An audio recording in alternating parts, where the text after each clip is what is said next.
Good evening, good morning, good afternoon, and welcome to Dreamy Dreamland with your sensei, Al Bob. I am your sensei, your griot, here to tell you stories. And don't believe a word I say. This show is simply for your entertainment's sake, and I look forward to hearing your chats. And here we are, just hours from 2023. And what do we have? Thousands homeless and could be the most destructive in the state's history.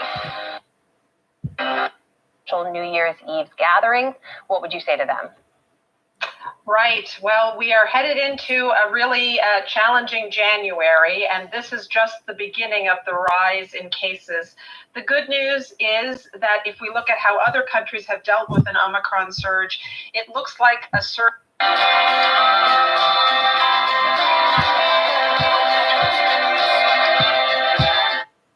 Line come up positive, even if it's a faint line, you have Blah, blah, blah, blah, blah. Hey, Lindsay, hello.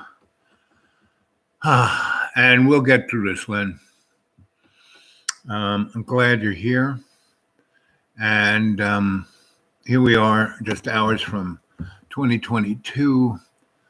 And, I was watching the News Hour. And it's Kristen. Hello. Good to see you. So, I don't know where you are, but out in Colorado, they had this amazing wind that caused fires that blew from Boulder through Denver and on. And the weather seems to be a harbinger of things to come. And I have a sense, everyone's talking about global warming, but I really have a sense that we're heading for an ice age, right? And again, the ice age is just a representation of humanity's ability to, to warm up. I mean, global warming should really be here to warm up our frozen state, our stuckness. I mean, I see the biggest problem this planet has is that it's stuck. It can't move on. It can't move away from, destruction and harm and violence and all the rest. And, the only truth there is love. And that is the only thing that exists. Roanoke, it's been really warm here lately. I know I'm in Roanoke right now. I'm up here at the school with John. And that's, off of 221. Can you believe I'm still cooking? Yes, I can believe it. Yeah. And because, cooking, you, Lynn, you and I, we cook like grandma. And grandma cooks all the time. And when you cook like grandma, what you're making today will be served tomorrow, not today, right? Because you have to cook it and then you have to let it rest. And then you warm it and serve it, right? And John had like gigantic slabs of ribs. And I mean, you think of baby backs. I mean, these things were like Fred Flintstone ribs. And I took a picture. His freezer was just unbelievable. Then he bought more food, but it was all processed food. And it was processed food that said it was vegan. It was like, you got to be kidding me. And this stuff, like the miracle burger and the miracle sausage and the miracle this. No, it's crap. It's like sawdust. And if you're going to eat meat, eat good meat, right? Or if you're going to be a vegan, what a real vegan is someone who grows their own food, who is emotionally and spiritually connected to the prana and the chi of the food they're eating. I mean, that's what a vegan is, not someone who wears it on their sleeve like a badge, So whatever you do it as yourself. Be the real self. Be the real person, right? I've been making the sides and for tonight. Yep. Tortillas. I love fresh tortillas. Where I'm out in the deep green, there's pretty much in this part of Tennessee that I live in, which is right at the right where Tennessee's a real long, thin state, and at the eastern part, it like squeezes like this, and there's West Virginia here, North Carolina here, and Kentucky over here, and it's like all so it's this really swirly thing, and all these families were part of each other, and there's five big rivers, the Nolechucky, whatever. There's a whole bunch, and their transportation through these mountains was on the rivers. So there's a real culture of the Appalachian that people just don't understand. There's a very good ETSU has a really good, that's Eastern Tennessee University, and that's my feeling. Kentucky's best university. It's really an amazing school, very diverse. It has diverse student body, but the curriculum is amazing, and they have an amazing Appalachian department, and they produce a radio show, Appalachian Today or Here in Appalachia or something. It's on their radio station. WETSU produces some very good music. The guy Wayne Winkler runs it, and he has a great, amazing. It's called Soul Kitchen on Friday nights. It's really, really, truly amazing. And here in Roanoke, so I've been here 20 years, right? And but I was here. I was in Tennessee. I was in Florida, and where else did I have a place? I had a few other places that I would hang. So I would spend here, maybe 4 months of the year, a few weeks here and a few weeks there and a few weeks. And most of the winter I spent down in the Florida Keys where it was nice and warm. And that was my life. So, but I was paid to be basically to look at trends, right? A demographer, a futurist, whatever you want to call it. Guy with a crystal ball. And what was interesting about, tell me, what do you think about this, Lynn? And Lynn, if you live here, it'd be great. Do you know where, what's it called? The Shenandoah restaurant on Shenandoah, like in the hood. That place is like Archie Bunker meets Sanford and Son. It's really one of my favorite places. And there's another place over in Salem. There are a couple of nice little restaurants in Salem. So get a hold of me. Anyone wants to get a hold of me, they can get a hold of me at thedudewake42@gmail. And we can, communicate on that. And like Lynn, you're right here in Roanoke. I'm going to be here for a few weeks, if not a month or two. Because out at the deep, last winter, I was stuck in the deep green I couldn't go, I was snowed in from Christmas to Valentine's Day. Just couldn't get out, so no one could get in, I couldn't get out. Luckily I was warm and had water and food and all the above. But it was, it was interesting because I don't have a house out there. I have a Cadillac camping. I have a man cave, and I have the lodge, and then I have the spiritual den, and they're about a football. I have about 3.5 acres on the side of a, sawtooth mountain, and I'm in the holler, so I'm not on the really steep. It's almost flat, but it still goes up, about 20 degrees. It's Christine. That's in Roanoke, in Oklahoma. Kristen. Okay, Kristen.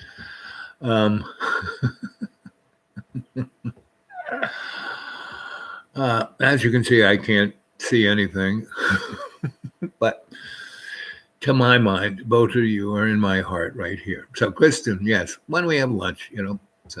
But Roanoke, tell me what you think about this, Kristen.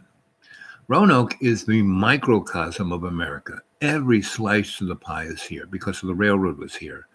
And, there's every racial group, every religious group. There's 2 Sikh temples here. There's 8 mosques, there's 600 Christian churches in Roanoke, and only 2 of them keep the door open for people who need a place to talk to someone.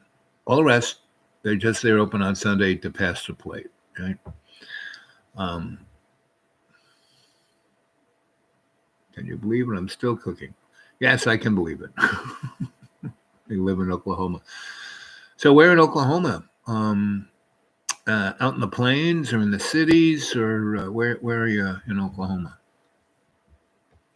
And Kristen, what do you do here in the burg of? Are you employed by the big monster of Carillion? You know, Carillion's come in and taken over Roanoke. Used to be the railroad, now it's Carillion. Outside Tulsa, okay, Tulsa's a pretty town, and you know, when I was young, 16 to 19, you know, I worked in the city as an electrician, artist, whatever, and then I went to this very amazing prep school for the uber rich, and we went to school 24, 7 days a week, you know, and the state counted all the time we were there. So we were not there months. You know, we started school in October, and we stayed all the way through 2 weeks before Christmas. We went home 2 weeks before Christmas, and then we would come back in February, and then we would stay from February and get out in April, and because we were there, 24, and we would start school at 7 and end at 6, right? And so that's because these rich people, they had things to do with their kids, go skiing in the Alps and stuff like that. Me, I was just middle class business kid's son, and my mom was super duper connected to the Catholic Church, and I had a cardinal for a godfather, so he got me into things. And so, but in the summertime, especially when my parents lived in New York City between my age of 14 and 25, but from 14 to, I don't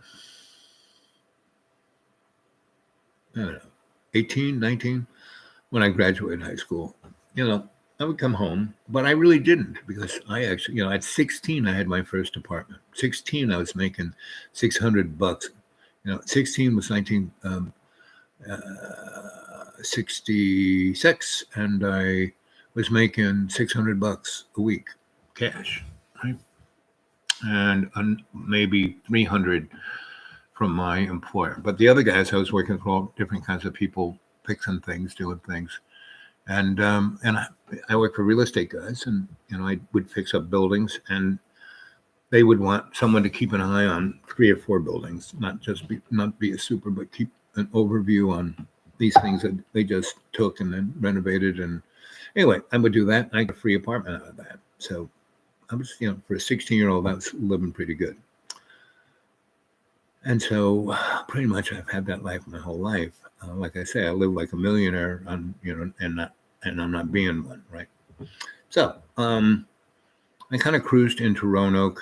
I first went to Bedford, then to Lynchburg, then to Roanoke, and I hung out up there in Floyd. I wired Floyd Fest. Dave was the license, and I ran the crew, and the crew were all these volunteers. And I only, the volunteers I had were women, because they're the smartest ones, right? And they're the hardest workers. So there'd be girls out there digging ditches in their bikinis and army boots, because they come out in these little, said, no. You can wear a bikini, but you're going to have army boots. You get drop something on your toe. No. So it was kind of fun. And the first 5 years of Floyd Fest were great. But once after it got bad, it became, 40,000 people in that little square up there on the Parkway. And Floyd was always, I hung out in Floyd, I stayed in Floyd. And the thing I liked most about Floyd were the old timers, the old guys who had farms. I would hang with them. I'd fix things for them, and they'd let me stay in their barns or in their house or whereas as the bourgeois, and that was like always annoying. And there was a good element of that, bourgeois element in Roanoke, where those people thought their shit didn't stink. And, the people in South Roanoke. And, and that's everywhere. And that's, like I said, Roanoke is this microcosm of work at Walmart.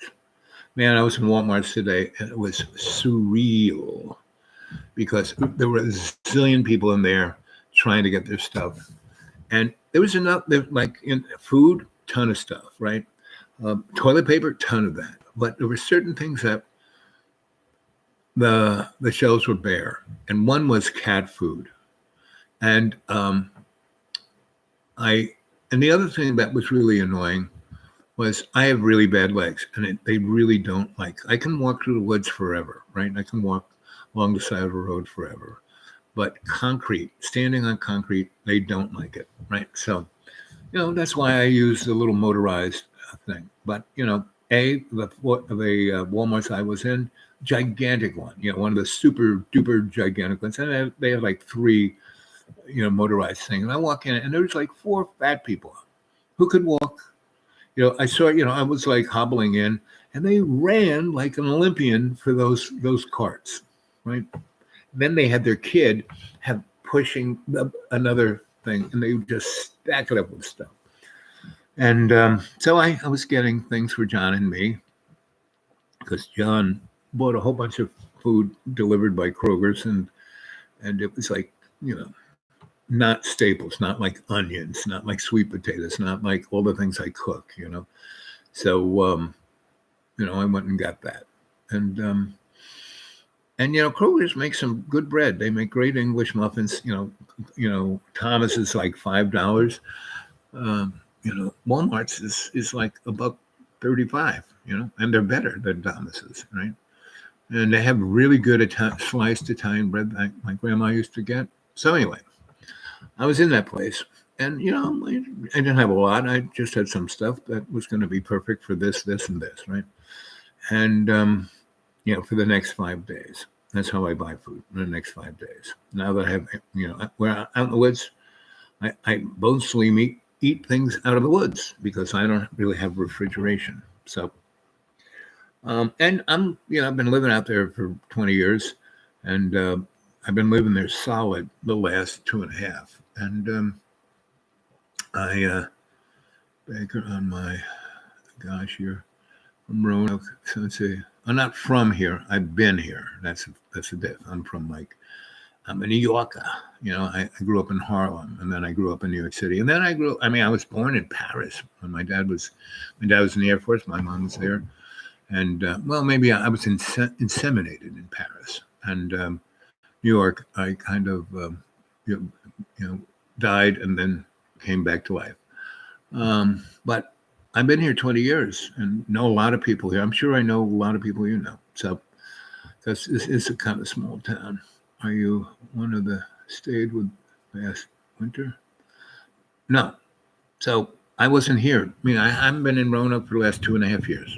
I had the school the Inga and George Solonovich School, if you ever heard about that, out on 221. That's just before you go up the mountain towards Floyd.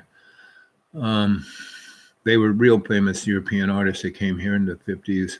They bought 150 acres. Yeah. And, it was interesting where this place is.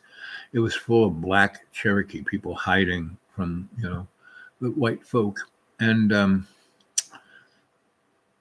they bought this place, and it's super duper charged. One of the most spiritually charged places I've been. And I've been in a lot of I've been in the pyramids at Khufu, inside them, in the king's chamber, and this place has got more juice than that. And Roanoke does too. It's a pretty interesting place. But the last 2 winters I spent out there in that part of Tennessee, and I got snowed in. I was like Nanook of the North, and so I came back basically to tie up all my strings. so I won't have to ever come back to Roanoke, right? Because from Roanoke, you really can't make a living. I mean, I did in that I used it as a demographic model because every type of American is here. You name it, they're here. And I got to know the people in City Hall, the mayor and police chief and everybody else. So I had easy access to their demographics. And I could chug it and put it up and then hand it over to the IT people who I work for. And they would, crunch it through the computer. And it was an amazing model of America. So you could see the trends, economic, social, environmental trends right here. They're all here. And that's what kept me here for about 20 years. Because I first, like I said, went to Bedford, and that was an interesting demographic. Hey there, Horseman, how you doing? Okay, good. I remember him saying they weren't good cooks. Oh, who's not good cooks? Sorry, 2 years ago. I thought I threw him out. Right. 2.5 years ago. It was September, 2.5 years ago. And like every time, and John threw me out 32 times, right? Pretty amazing. Like over a 2-year period, he threw me out 30. And every time he did, it was amazing. I would stumble into something just amazing. Like the first time he threw me out, I really had no place to go. And so I kind of just drove downtown and went to this place. What's it called? It was on the market. It was a really good place for breakfast. And he threw me out like when it was, 6 a.m, right? I was asleep. And every time, pretty much every time he drank coffee, like 10 cups in 14 minutes, he would, go. And I was the reason why he was like, so I had to go. So anyway, went downtown and I'm eating in its Elaine's or Eddie's or something like that. It was right on the market. It's not there anymore. It was great. It had been there forever. Great breakfast, and like for $3, great breakfast. They had pretty good Wi-Fi too. I mean, in those, yes, they did. Anyway, so I'm in there, and this guy comes in who I know. He's one of the usual suspects. So, in the progressive political of this town, I know everybody. I'm a strategic guy. Everyone loves it that I can write grants and figure out what to do next. And so this guy comes in, and he's one of the usual suspects. And I see him. Oh, how you doing? We sit down. I'm having breakfast. He's having breakfast. And he goes, well, I got a new gig. I'm going to be the minister of the First Christian Church. His name was Tim. And I know him. And he wasn't a, I went to, to be a Catholic priest. I went to a seminary, right? I had a, cardinal as my godfather. And then when I was living in Williamsburg, Brooklyn, I had a rabbi who was my godfather who he had a Lubavitcher, meaning, a seminary for rabbis. And he put, he said, you need to go to my Lubavitcher. And I said, Rabbi, I'm Italian, I'm Irish, I'm German. I'm as Catholic as you can get. And I don't believe in anything. He goes, well, no one's perfect. I need you. You read Latin, you read Greek, you read Hebrew, and you're not even Jewish. And I said, yeah, well, no one's perfect. So I had a pretty theologic background. And I love it when people just blab off, what God said in the Holy Book. It's like, really? Good luck with that. As it's, the King James is like a comic book. I mean, you want to start with the New Testament.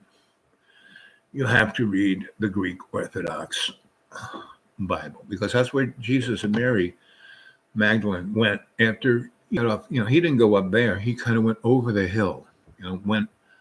He headed west.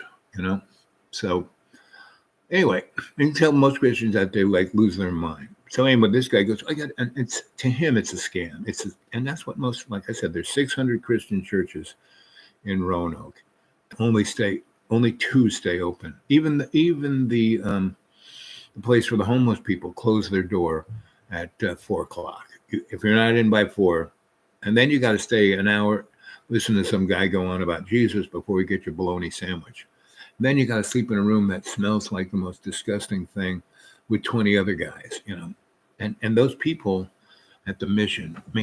I used to work for them. I used to be their shrink or a shrink or a social worker. I don't know. I mean, I was basically an electrician, but I was working as that for them. And they said, but you're helping these guys get off drugs and get a job and then get their own apartment. We don't want that. We want them to stay here because we make 50 grand off each one. And that's kind of the Christian motif in Roanoke, which is basically the Christian motif across the freaking world.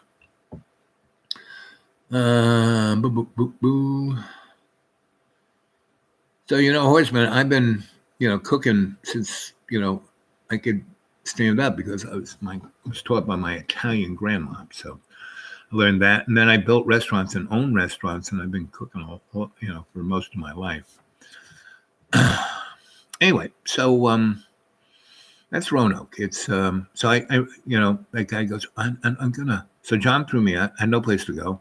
He goes, I'm just taking over this church. And I said, but you're not ordained. And they said, well, I haven't told them that. And I'm like their poster boy. I really look good on their webpage. I'm going, oh, good. And it was a really beautiful old church, like 100 years old. Back in the day when I really had a pipe organ. It was really amazing. It had a sanctuary for 300 people. And downstairs they had this community room that they could feed like 500 people in a day. Amazing big kitchen. And they, on the backside of the building, they had classrooms, right? Really big ones. Anyway, I mean, it's really great facility, and they weren't using squat of it. There were only 40 people in the church. And so the minister, who was like, in his 70s, and he, was definitely wanted to retire. And that's why he got 10. He was young. He looked good. He spoke good.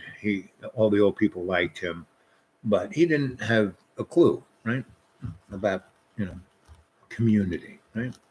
So he goes, you're the community guy. I would love it if you could be our community outreach person. I said, that sounds great. How much does it pay? And he goes, nothing. He goes, it's not even a position, but I want you to do it because you'll make me look so good. Because he knew me, he saw me do it for other people. And I said, I got nothing else to do. I said, but I have no place to live. And he goes, well, we can keep this on the down low. You can stay in the church, but you got to get up by 6 a.m. because that's when the old ladies come. If they see you there, they'll be upset. Right? So I said, fine. So he takes me over there, gives me a key. I go upstairs, and there's, this way up in the attic where the bells are. It's where all the heat goes. I mean, it was, the down below was cold here, a little bit warmer. Up there with the bells. And, they had some old beds stuck up there. So, I went to sleep on them. And then I got my some nice sheets and slept up there and brought some clothes up there. I mean, I stuffed a lot of stuff in my car when John Boy threw me out the first time. Because I had a sense, well, okay, see you later, bye. So, I'm there for, about a week, right? I'd have to get up at 6. And so I'd go to a few places that were near. There's no place to eat downtown Roanoke. You can attest to this, Kristen. Downtown, like near the City Hall, near the Channel 10, near Oakey Cemetery, near the police department, there's nothing, right? And you have to go, to the market. That place where I met him was the closest place that was pretty good. There was one little hole in the wall that was, actually 2. And they were still, 3-4 blocks that way. Anyway, I'm there, and I would wake up and I would walk to one of those places and have breakfast and walk back. And he announced me as the, community outreach guy. And the first thing I did was to get all of those old white ladies, happy that I was there doing that, right? The best thing you do is just, hi, how you doing? Tell me your story. And you just shut up and listen to what they say, right? And they say, Then that Sunday, you listen to all the old ladies. And that Sunday, they all come because they got nothing else to do, like an hour before even the minister gets there. And I would get there. And they all have the key to open it up. So the place is opened up. I go in, I look around. If the heat hasn't been turned on, I turn it on. And then I go sit next to them. And I know them because I listen to them for a couple of days, tell me the whole story. So, how's your son doing? And how's your this doing? And how's that doing? And then I know they're sick or they're moaning or this. And I said, so what's wrong? And so the first 2 weeks, it was like, whoa, right? And so 9 a.m. is when they have Bible class, right? And so I showed up in Bible class, and I know, I can read the Bible in Greek and Hebrew, so I kind of know it pretty well. And so the person gets up there, and they don't know squat, and they're like teaching just gibberish.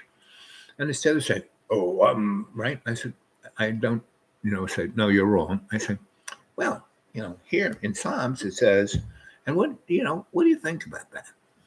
And there we go. What do you think about it? And then I would tell them what I think about it. You go, oh, that's very, and then, and as the next week I would do the same thing, but this time I make it so they sounded like they knew what they were talking about. And then after the second week class, they said, can you say, so you're here to community? Let's go have a cup of coffee. Tell me what that's about. And I did. Then they said, so, next week we need to talk about this. What should I say? So by the third week, I was everybody's everything, and I was in, right? So I decided to go, okay, what needs to be done here? Outreach to the other churches, see what they're doing. So there's straight streets right behind Okies. It's this gigantic edifice. It's like facing the Verizon building. And, that Verizon building goes down underground 300 stories. Did you know there's more stuff underneath Roanoke than on top?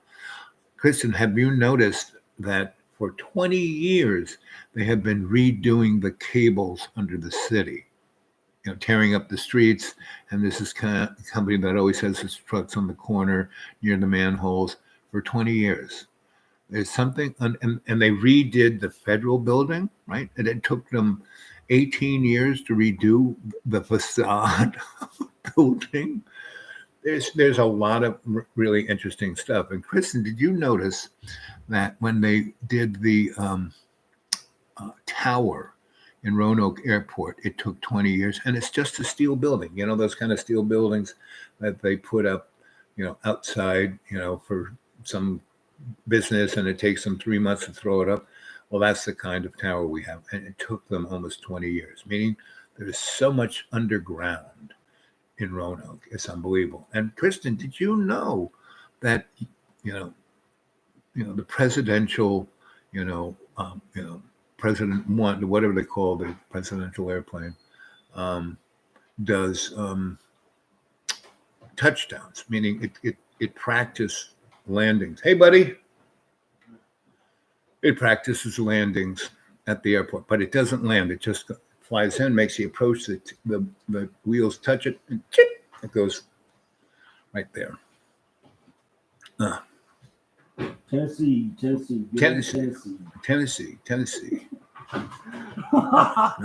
Where I live. Yeah. And one of the places. Yes, one of my visiting chalets, right? Just like this place. So there's a lot more going on in Roanoke. And did you know, out there where the GE plant used to be, right near Salem, they made tritium triggers for hydrogen bombs. And they weren't making toaster ovens there.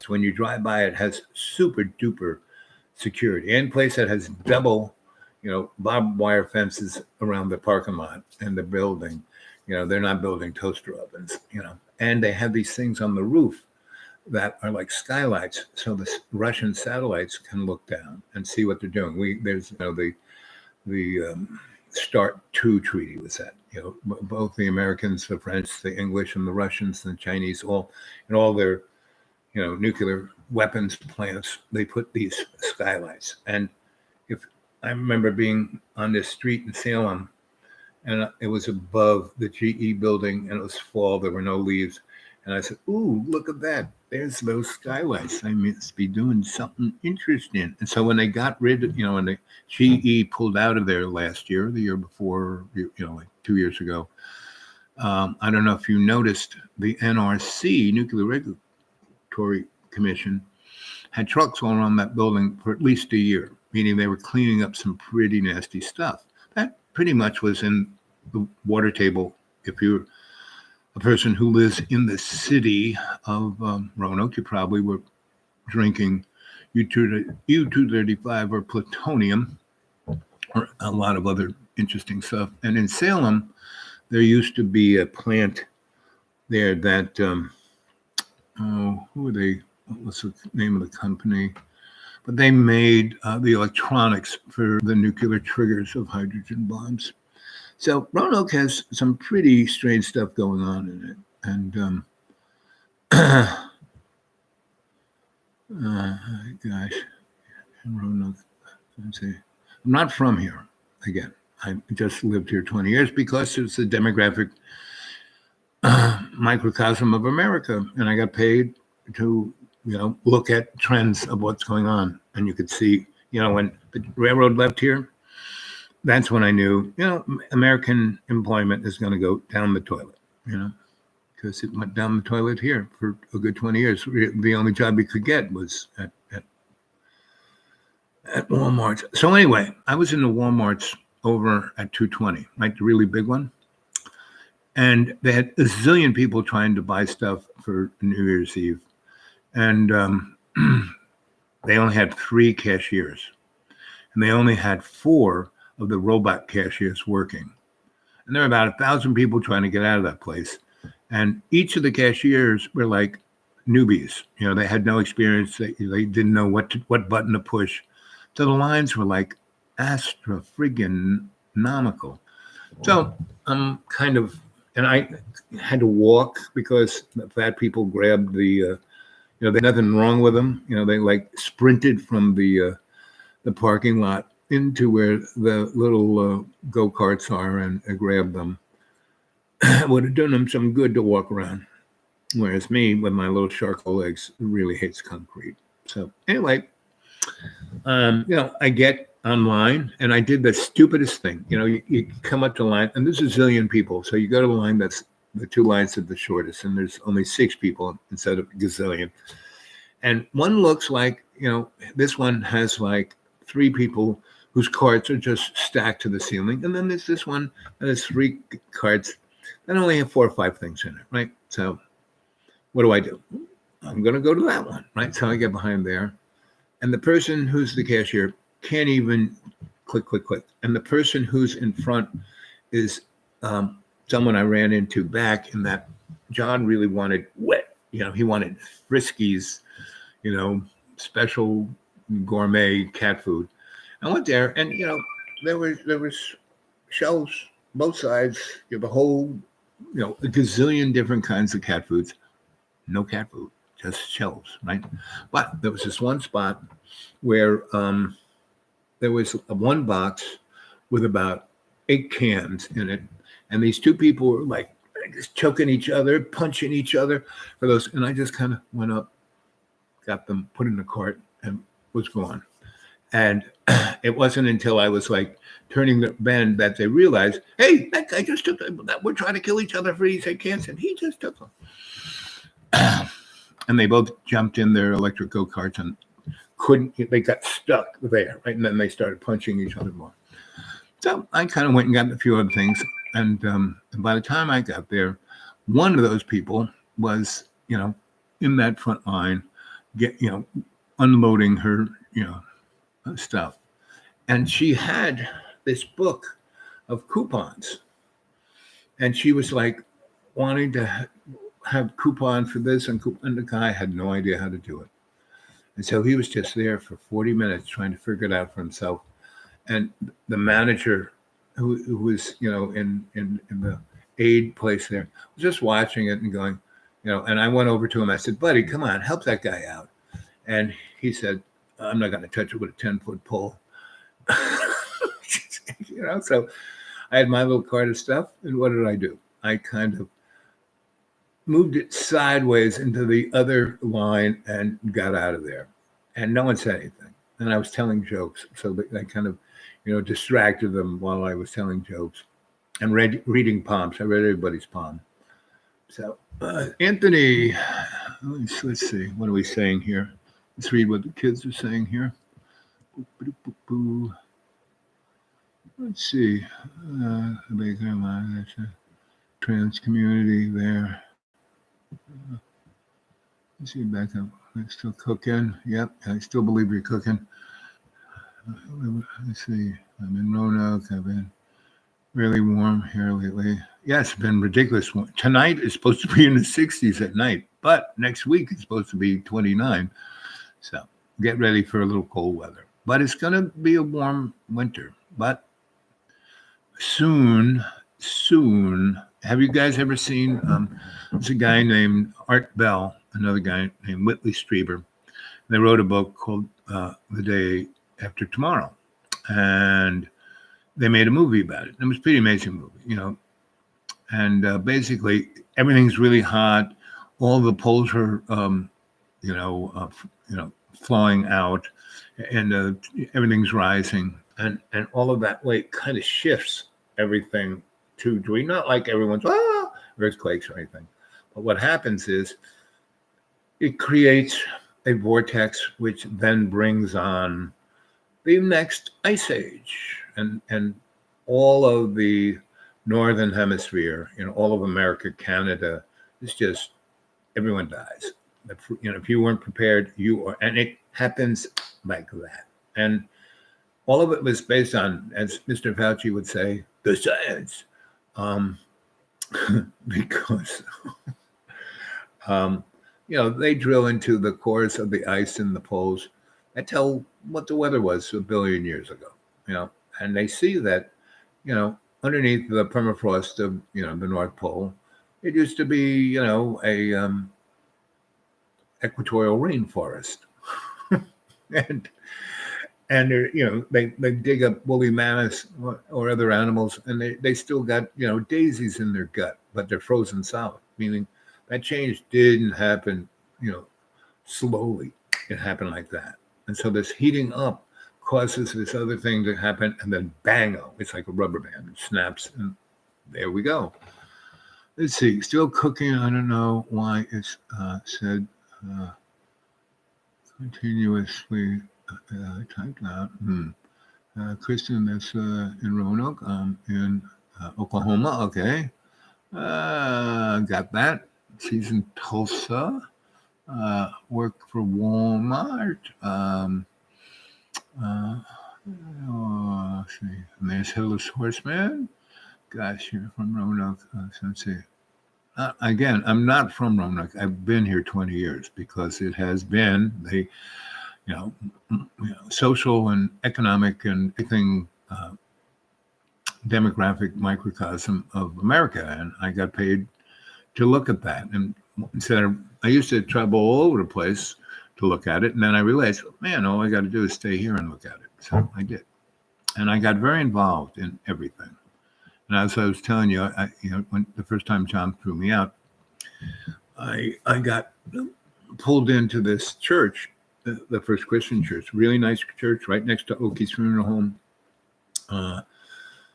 right across the street from the police department and the jail, the sheriff, and the courthouse in the city office building, and then the big county city kind of old office building, and Channel 10, and so that was like my neighborhood and a place to eat.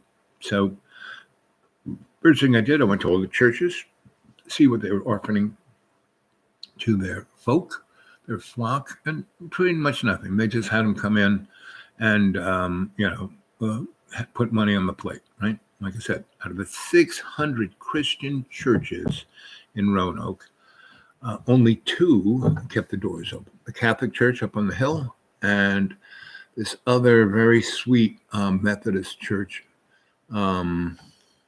that had this really interesting little coffee house that looked like it was, Daniel Boone's log cabin. it was a stone church, but this little corner down in the basement, somebody got the really interesting idea to like make it into, from logs and make it look like a log cabin. It does. You go in there, it's very nice, right? Those two places really try to, build a community. Good. I remember him saying they weren't good cooks. Anthony, Happy New Year's, right? And then Kristen says, nope, not me. Gosh, Roanoke Sensei, Trans Alley.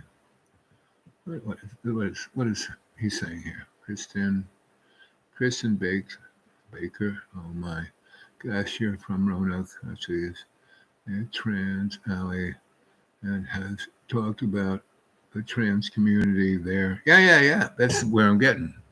Are you the one you stayed with last night? Jesus. Headless. Anyway, no, last winter I was in Tennessee. I have not been in Roanoke for 2.5 years. So you're getting your timeline a little just. The trans scene was almost 5 years ago. You got to keep up with the timeline there, Headless. Anyway, and that's the story I'm telling right here. So I was working at this church, and Kristen, all the stuff I'm talking about, do you know anything about it? I mean, all the different churches, all the locations, do you know, have you know anything about any of that? Let's see what he said here. Happy New Year. 3 guys, cars, changing New York. Yes, I just missed Kristen T. Girl. Headless, I said, I wasn't here. Happy New Year, Happy New Year, Happy New Year, Happy New Year to you. Is Miss Medina? Well, Happy New Year. Yep. Anna. I miss the girls. They'll come back. What is that? So anyway, I'm just in a story mood, going through till New Year's Eve in 2 hours. Happy New Year. So anyway, I'm downtown. I'm going to all these churches, trying to think. And there's this thing called Straight Street. And this guy has Okies donated a big chunk of the street and gave him a chunk of change to renovate these garages that they use for their vehicles.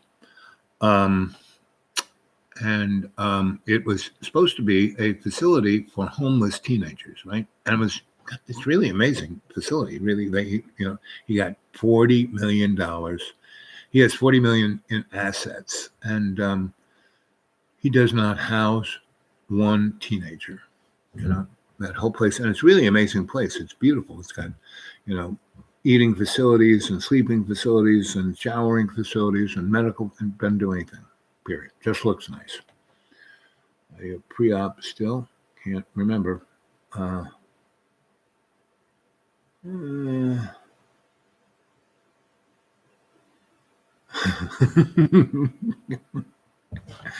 Anyway, I'm just prattling on here.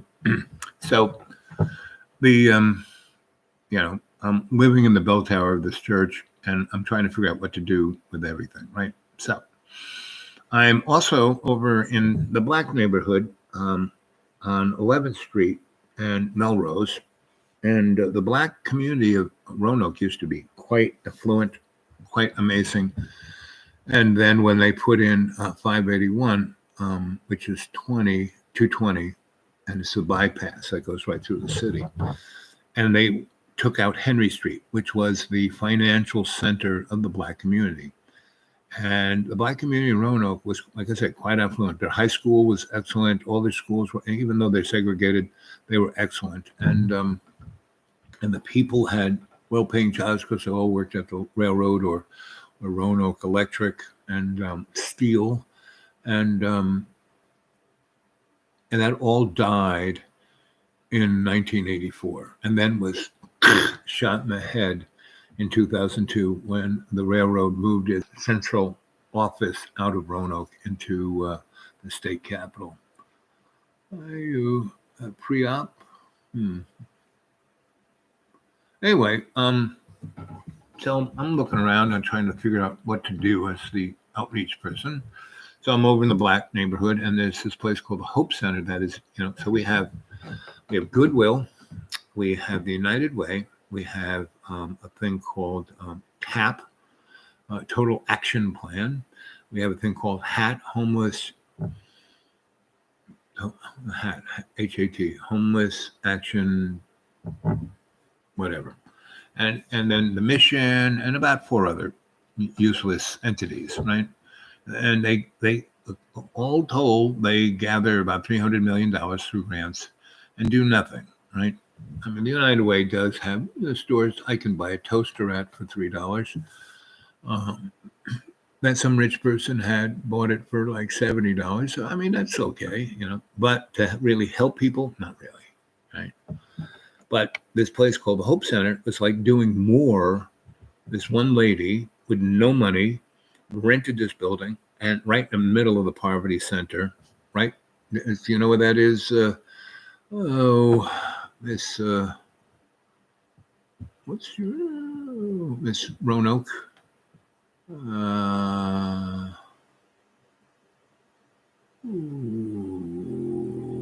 one are you?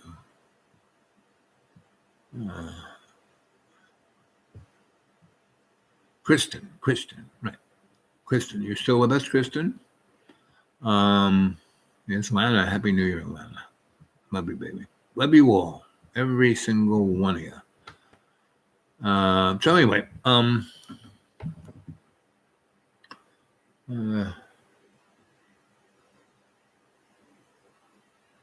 let's see, start surgery. Yeah. Anyway, so what happens is, I've been working with the Hope Center. We had a little disruption. There was a kid who was coming out of a pharmacy, Walgreens, and he had a toy gun.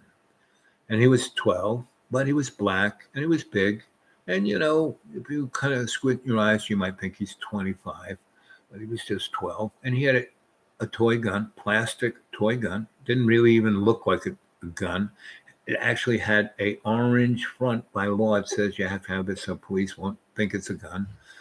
And someone said, there's a black man in front of Walgreens with a gun. He's going to rob Walgreens. And so these cops rushed there, and they were 2 cops straight out of the academy. And normally you have a seasoned officer with a rookie. These were 2 rookies, and they shot there, sped through, a million miles an hour going through the city, and they stop right in front, right, and the it's right next to a Kroger's. The parking lot is lit up like a baseball stadium. There are video cameras everywhere. The cops get out. The headlights are right on the kid, and the camera in their camera is like right on the kid, and the cops,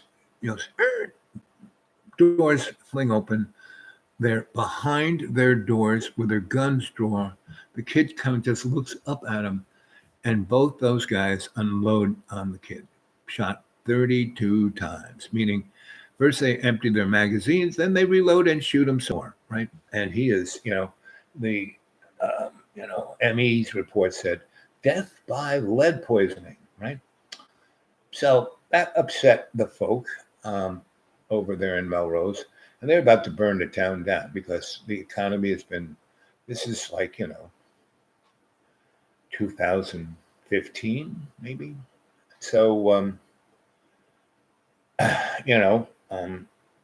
or 16, might have been 16. And it might have been the same because John bought this place in 2015 and stayed here. We were kumbaya for a good 8 months. And then Donnie Chump got elected, and we did a video about it. And I pretended I was Donnie Chump in the year 2035 when all of America was Hispanic, and that it was and I'm being Donald Trump and saying, this is my plan to break, the the deep state, crush it to the point when the Hispanics took over, and he's like putting them in cages, but not as much as Obama did. Obama did a much better job of putting little children in cells. And anyway, and Biden's doing pretty good. Jojo, the car salesman, doing a good job. And so, there's a police captain there, not the chief, but a captain, who is one of the best community police officers I ever had. So I went to him, said, "Well, this doesn't look good." And he says, "Yeah." So we went to this guy who had the barbershop center of culture in the Black community, Khalid Jones.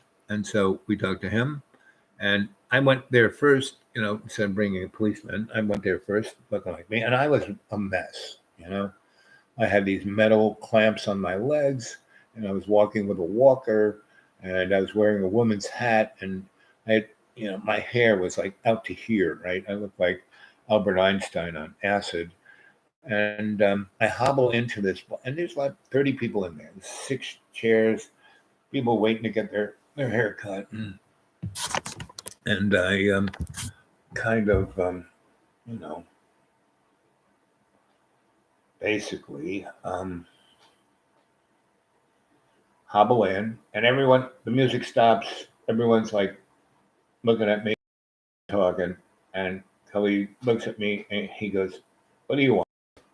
And I go, "I want my hair cut." And he goes, "What?" And he's got all these pictures of Black men with their hair cut like hip, straight up this way, and lightning bolts in it, and all kinds of stuff. And I take the most interesting one. I go, "Like him, but my hair is as straight as you can get straight, right?" And everyone looks at me and looks at the picture, and then starts to laugh hysterically. And he goes, "Just go sit down." So I go sit down, and I start reading everyone's palms. So by the time I get into his chair, I have, made everyone my friend. And so he goes, "So what are you really here for?" And I said, "Well, I'm here because of what happened with the kid in the Walgreens. And this can't go on. And you can't be the enemy of the police. They got the guns, you don't. The community has to be able to communicate. And I'm here to help that. I have there's a few people in the police department who have sent me to talk to you or to talk to a Black community, and I've watched it because I'm hanging out with the lady who runs the Hope Center, and I've been watching everything. And he goes, "Yeah, I've been watching you too. I see you doing what you're doing." And he said, "So that's great. Let's power the people." So we do. We start this thing called Community Cultivators, and the thing I realize that's most important is that each people need jobs. And, this,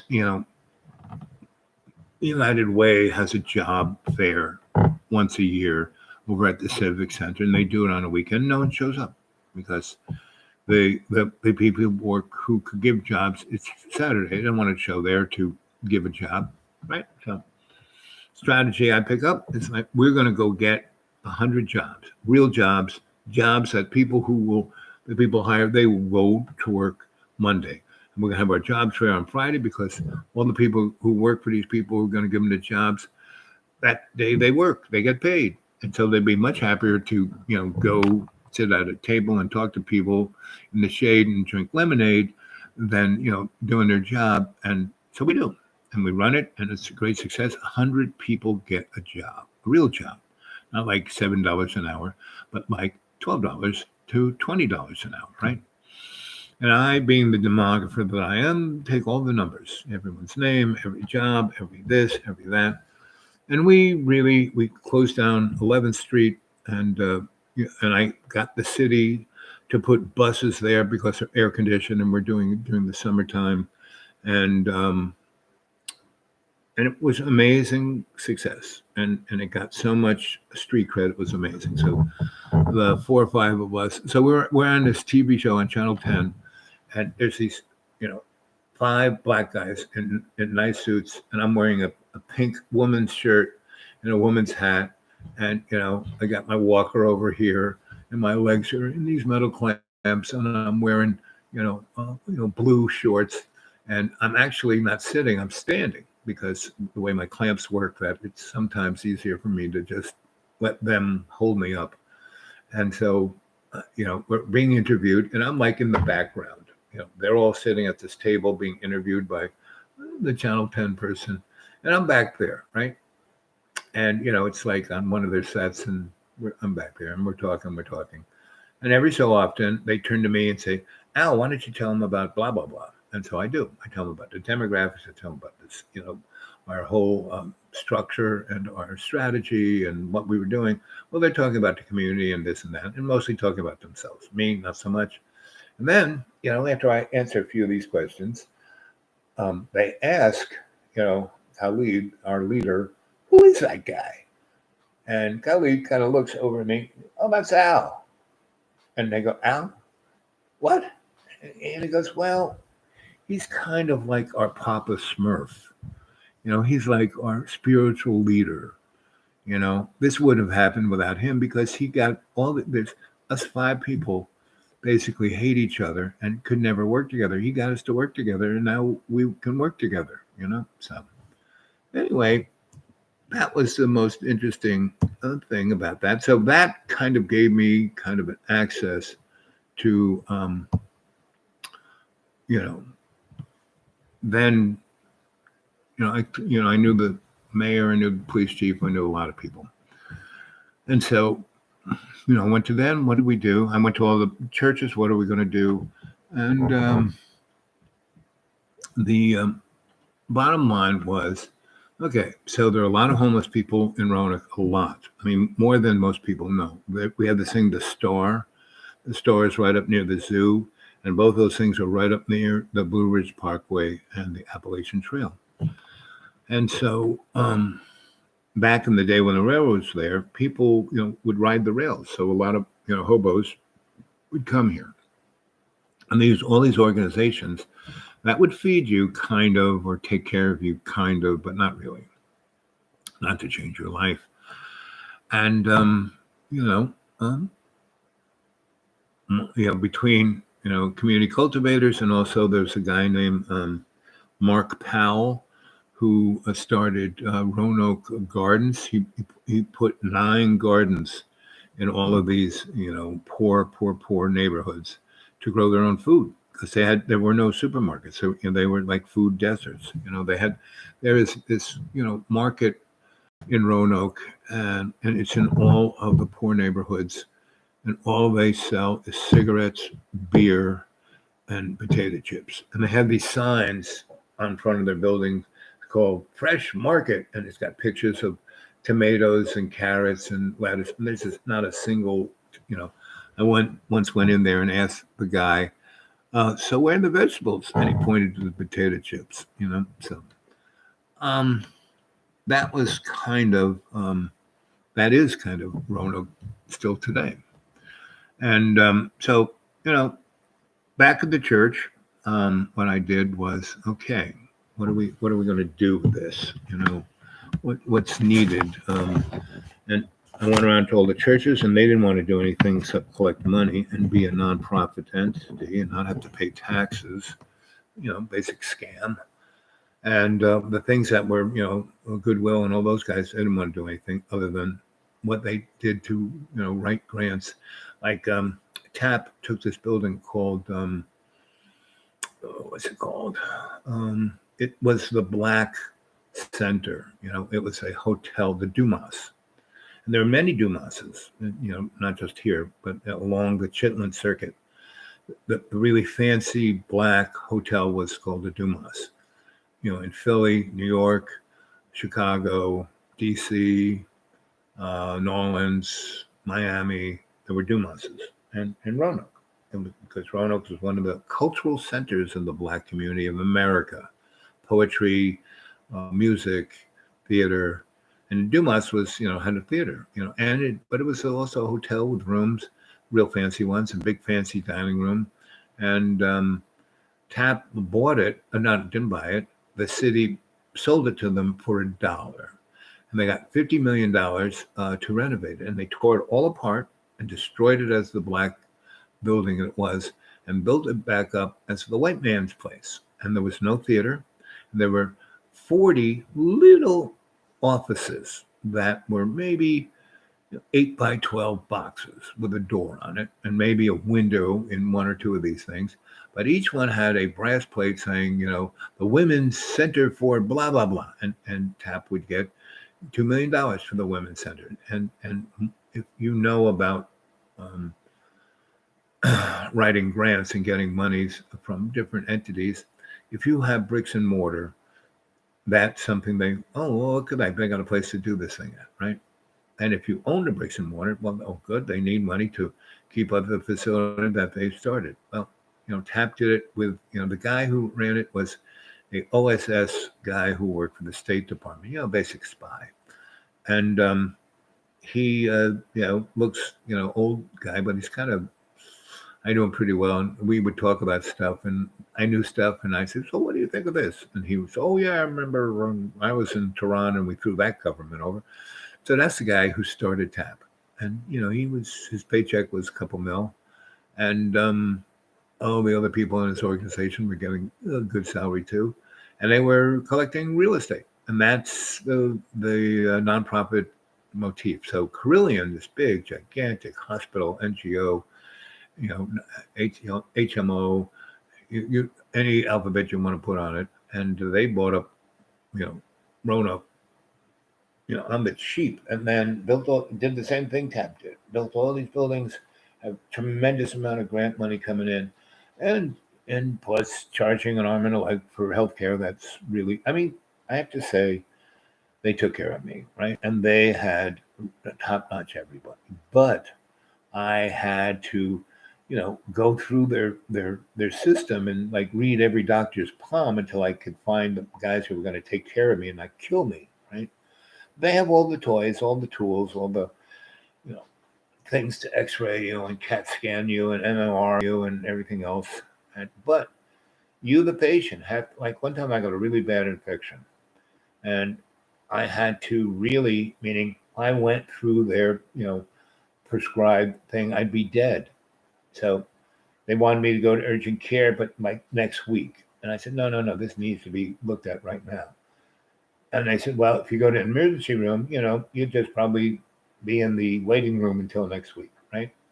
So what did I do? I drove up to the big fancy hospital, and you can't get to the only thing that get the emergency room is ambulances. And you come in from the back and go all the way around and then come into the emergency room. And then there's a little part of the road that goes down to the main road, right? But that's an exit, right? And usually there's a place where the cop cars pull in right there, right? So, because, they shoot a lot of people, and they end up in the emergency room, and then, they have to be there to handcuff them while they're being operated on. So I basically decide, okay, I really need to be, because my leg had blown up like a basketball, full of pus, right? And so I, instead of going in that way and not being able to get in, I drive that short distance from the main road, I shoot past the policeman, right, and go about 100 yards, and I head straight for the gigantic plate glass window, which is the waiting room, right? So it's nighttime, and my headlights are going in there, and everyone's like looking out and like starting to dive under chairs, and I'm like doing 60 towards the plate glass window, and I gauge it just right, and I, take my foot off the gas, put my foot on the brake, take, the engine out of gear, and, come to stop right like that far from the plate glass window. And the cops come running up, and I open the door and put my foot, my basketball leg out and do this, just, bend my leg, and the pus shoots out like a fire hose all over the policeman. And a couple of guys start vomiting, but there's two guys who, have been doing this, been in enough car crashes, been in enough this, been enough that to know this guy needs immediate, if he just bends his leg and he hoses it down with pus, and this guy is in trouble. So one cop gets a wheelchair, 2 cops pick me up, put me in a wheelchair, roll me into the emergency room, past everyone waiting, goes right in because they've been there a zillion times. They know the doctors, they know everything, they know the triage people. Straight to the chief person and says, "Doc, do something to this guy." And she looks at him and says, "Oh, yes, this is," you know. So she calls another doctor over and calls a nurse and calls, a couple of technicians and tells them what to do. They roll me over to the place and they take, there's the other doctor is a surgeon and he's just gotten back from, Iraq, so he's been cutting on people a lot. So he doesn't even flinch. And so right there in the hallway, he tells this one nurse, go get this, this, and this, a cretage tray and a this and that. He's going to operate on my leg right in the hallway, right? And he's sitting there and he's smoking a cigarette, and everyone's looking at him, but they're scared of him because this guy's just come, from being in country, and he's a bit little whack. And I'm talking to him, so you've been in country, you've been I worked at the VA in the Vietnam War, so I'm talking about being in country and all the rest. And he's like relaxing. He's talking to something. No one here can relate to him. They're all scared of him. I'm respectful. I'm very appreciative that he's the guy who's going to cut on me, and so I'm getting him into an emotional state that he'll do his best on my leg. And so the girl comes back, "I can't find anything," and he's going to kill this girl because she is totally incompetent, and this is a good gauge of what Carillion is, that girl, right? And so anyway, he goes, "Okay, go, take his blood pressure. I'll go get this stuff," right? So, he's already done it, but he's just giving her a task. So what does she do? She takes the machine. He hands her a real blood pressure cuff. She goes and finds a machine and puts it on my arm. And the hoses that go in the machine, she puts under the cuff against my arm. That's not what you're supposed to do. So when a cuff, presses on my arm, it's pressing on the hoses that take the pressure to the gauge. Now she uses the machine because she doesn't know how to use a manual cuff. So I'm watching this and I don't say anything. And the machine says my blood pressure is like 7,000 over 1,000,000, and in little digital things, and has a skull and crossbone and like a little head where the eyes are like shut. And she goes, "I don't know, it's not right." And that guy comes back and looks at it and he just kicks her physically out of, and the head lady who runs the emergency room has been watching this, right? And she doesn't yell at the doctor. She comes over and apologizes to me. And she goes, "We have just gotten a new batch of nurses in from Liberty University, and they're worse than not having anyone. You just experienced it." And she was the first person I talked to. And the first thing I did was read her palm. And she was like, "Wow, how do you do that? I mean, that you just nailed me." I said, "Yep." And she goes, "How do you do that with this going on in your leg and everything going on around you? You can talk to me and put your total focus on me." I mean, she's a smart person. So right away, we become buds. And the best bud, whenever you're in a situation like this, the best bud you want to have is the person in charge, right? So she's in charge. So she is making sure the right person is, so that searching guy is the right person.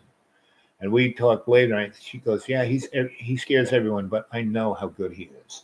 And you were like the closest thing to a war injury, so I knew he would be the guy. So he was, and he took care of it, and that more or less cured it.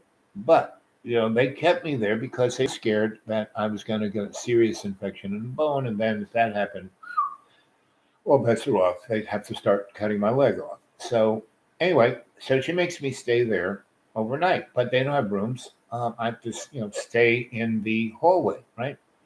So the doc, who took care of me, he gets me into like the nicest part of the hallway, and he gets me in this really beautiful robot gurney, it was unbelievable. And it's designed so you don't get bed sores, meaning you're not sitting on a mattress, you're sitting on a cushion of air. I mean, it was the best thing I ever slept in ever. If it wasn't for the lights and the noise and the people screaming, it would have been okay. And so, but I was kind of off in the darker corner. So they took all my blood and they took all kinds of this and that, and they took X-rays. And what was truly amazing, and this is like 5 years ago, the gurney, when it was given the order to go to the X-ray room, it took itself. I mean, they had a guy kind of walking it, but it took itself into the X-ray room, went into the X-ray room, went to a certain place, locked itself in there, plugged itself into the floor, and then all of the X-ray equipment came out of the ceiling, and it flew right and went right over no human anything.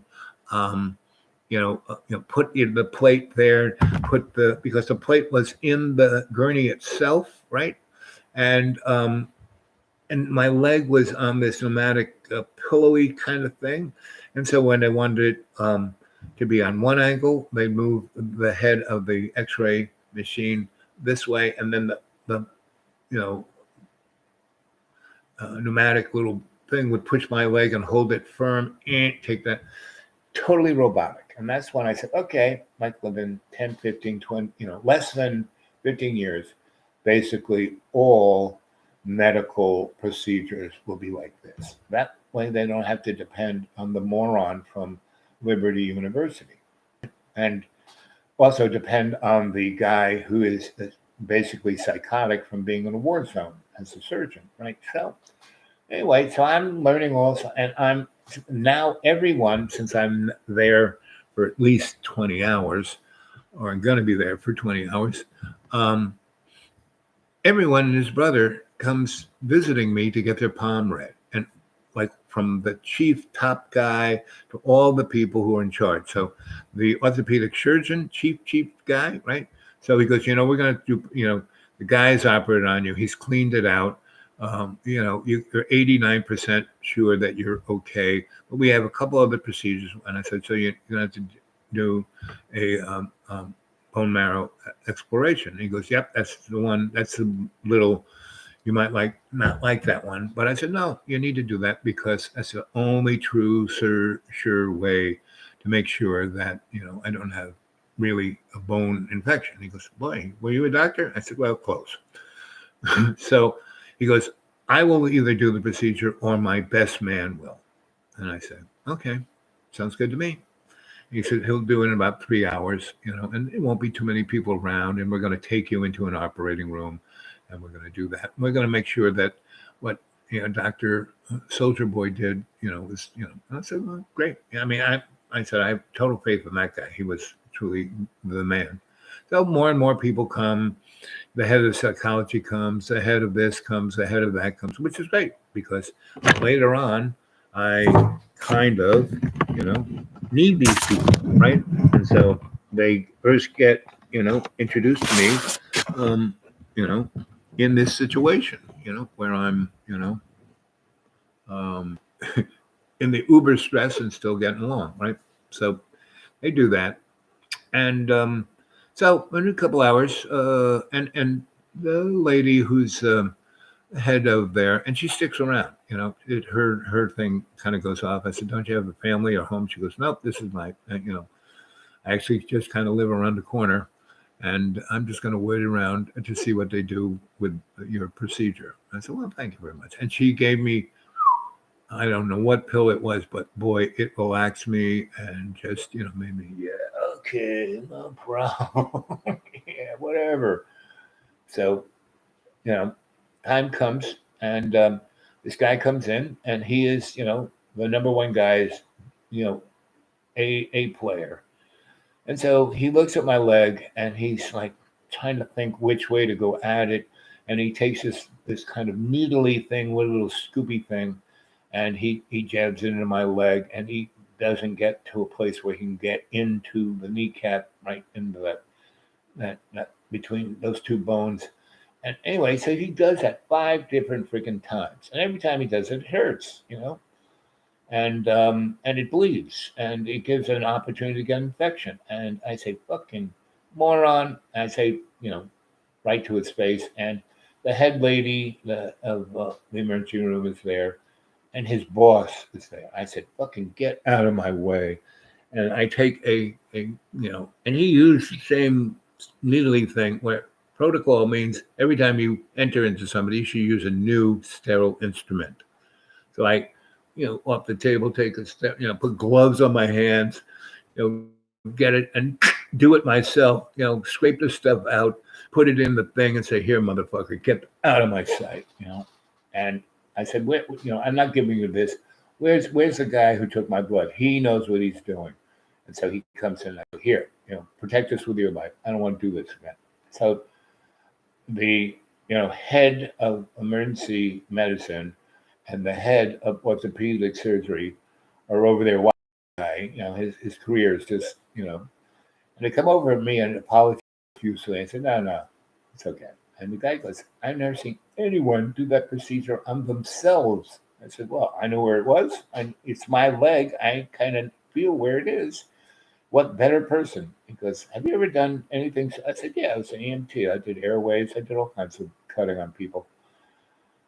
Anyway, so they roll me out of there and actually get me a freaking room, right? And the next day, the head orthopedic guy, he comes and again checks it out and wraps it up, and gives me his card and he goes, "This is my number, straight to me. No secretary, no phone tree, just straight to me. I'm making an appointment for you in 2 weeks. I'm going to see you. We're going to take this off and make sure everything's hunky dory." I said, "Thank you, Doc. Not a problem." So, he actually rolls me out of the place. It gets me in my car, and one of the policemen who brought me there, he was just there, and he helped me get in the car too. And so that was all good. Within a week, my leg was fine. They gave me a wheelchair. But wheelchair. Come on, where up here? No, I just kept in the car, and I used it. I did use it when I was down on flat surfaces downtown. So, but within 2 days, my leg was walkable. Within a week, it was, everything healed up. There was no purpliness, no pussiness, no nothing. I took my little thing of super duper antibiotics, and so antibiotics for a thing like that, that's where you go. For strep, for a cough, no, and they surely shouldn't be giving antibiotics to cows and chickens, right? So, I mean, we are really in a very precarious position. 2022 could be, you think, the last 2 years was praised? Basically, our economy is shot. It doesn't exist anymore. And that's what they want, because they want to go to electronic banking, and everyone will be on a card, And if you don't do the right thing, the card gets turned off. If you have a couple bucks in cash, can't do much about that. They're getting rid of that. And I would say this year is the year. And New York City doing this thing where they are going to be able to, January 5th, they're going to vote on this bill that gives the authority to the state to take anyone and incarcerate them, not in a jail, but an unknown place, someplace that you don't have a court, you don't have a lawyer, you are just put there, and you don't even have to be sick. You don't have to have the virus. You don't have to have, if the state deems you dangerous to public health, that's how the law reads, you go away for unlimited amount of time. That's there's a term for that. When they took people, anywhere in the world and took them to, someplace where the whatchamacallit, it wasn't Gitmo, but it was like in Poland, and they waterboarded people. There's a term for that. But anyway, that's where we're heading for, kids. And just what we experienced last night with the internet, I have a real feeling that the internet is going bye-bye. Not totally, but the things that people depend on just going to go. I don't think John is trans. You guys are still talking about that. Did anyone see John's stream from earlier tonight? No, let's take a look at that. That's what our boy said. But guys, see, you can't judge. Say, first of all, I don't judge anybody. You know, I am not one to judge because, people, glass houses, and we all live in glass houses. Not just a few of us. Everybody.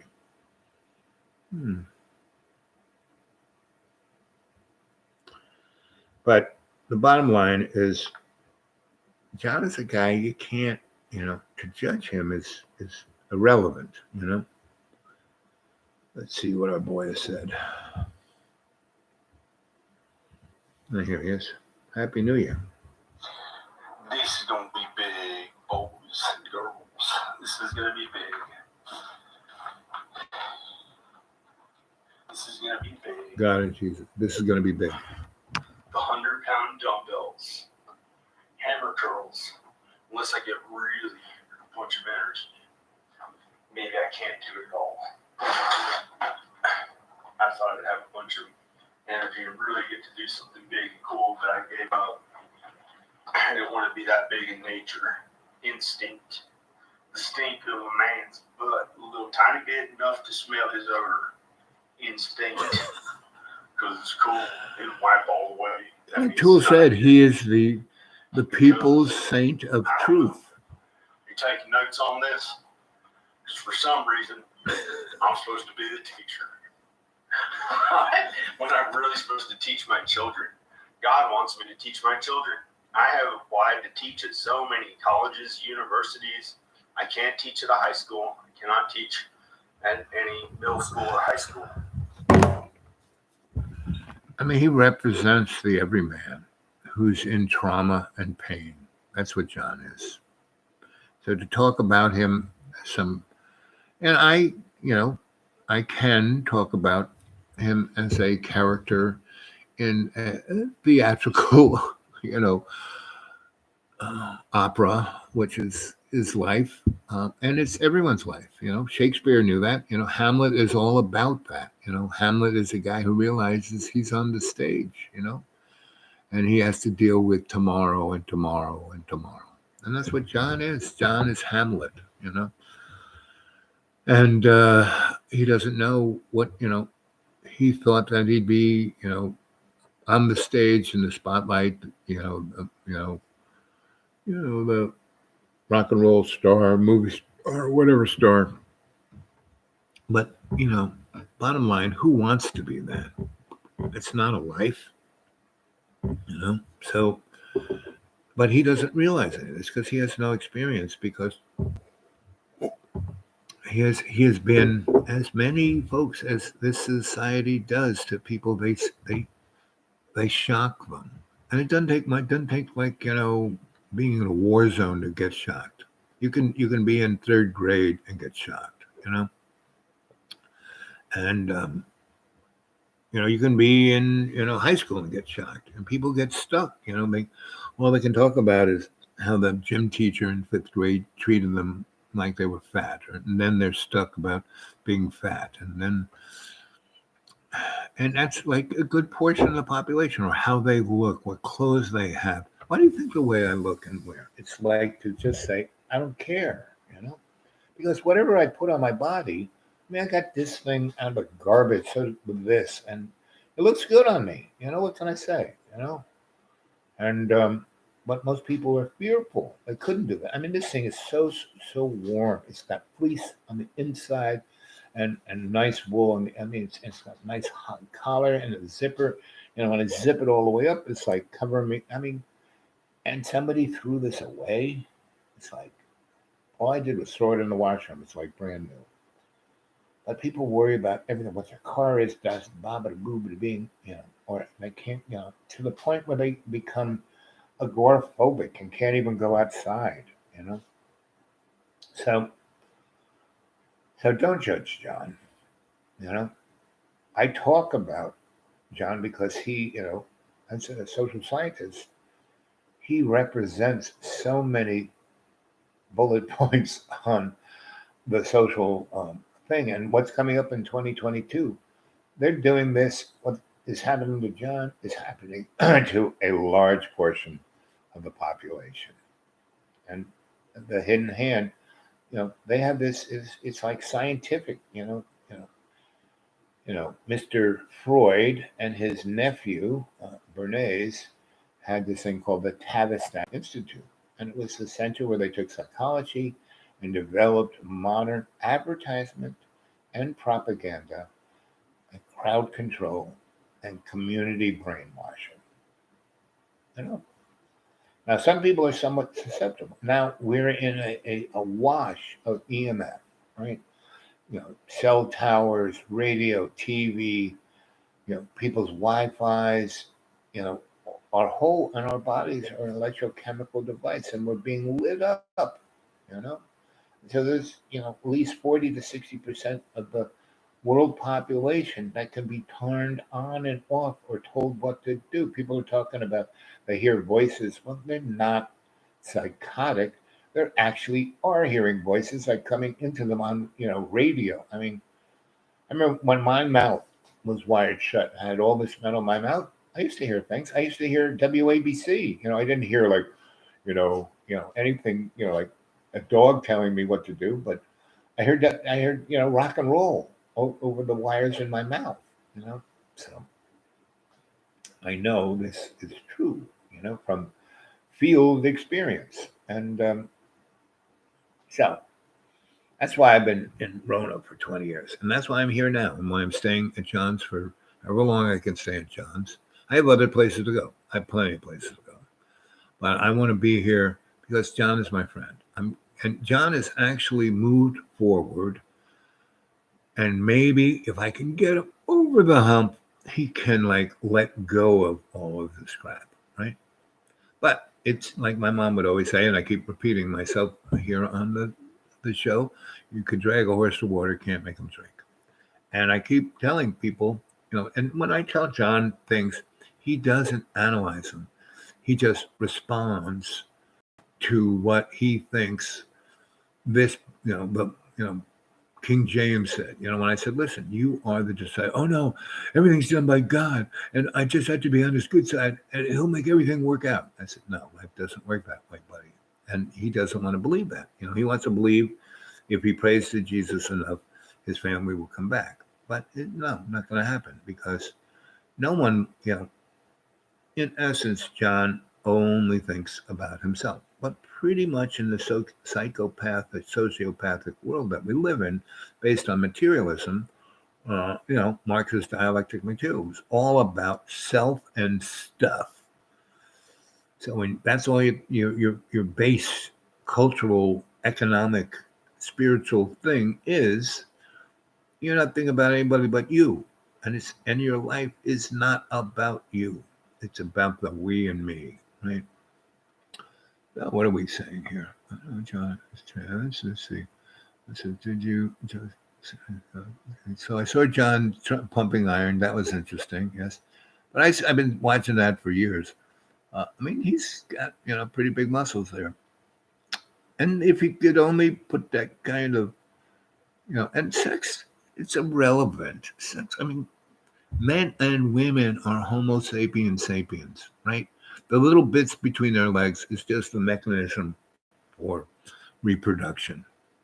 And they're the same thing, Women's clit is, just a little penis, right? And women really are, men are just sperm donors. Men are really, irrelevant. And what's interesting, I've been reading in a lot of interesting medical journals that women are starting to reproduce without male sperm. How is that possible? Right? It's very interesting the world because it's nothing like people tell you it is. So men and women, not so much. They're all the same, right? They're Homo sapiens sapiens, period. And the other thing about gender identification is a scale, from here to here. Right here you're this guy, a guy.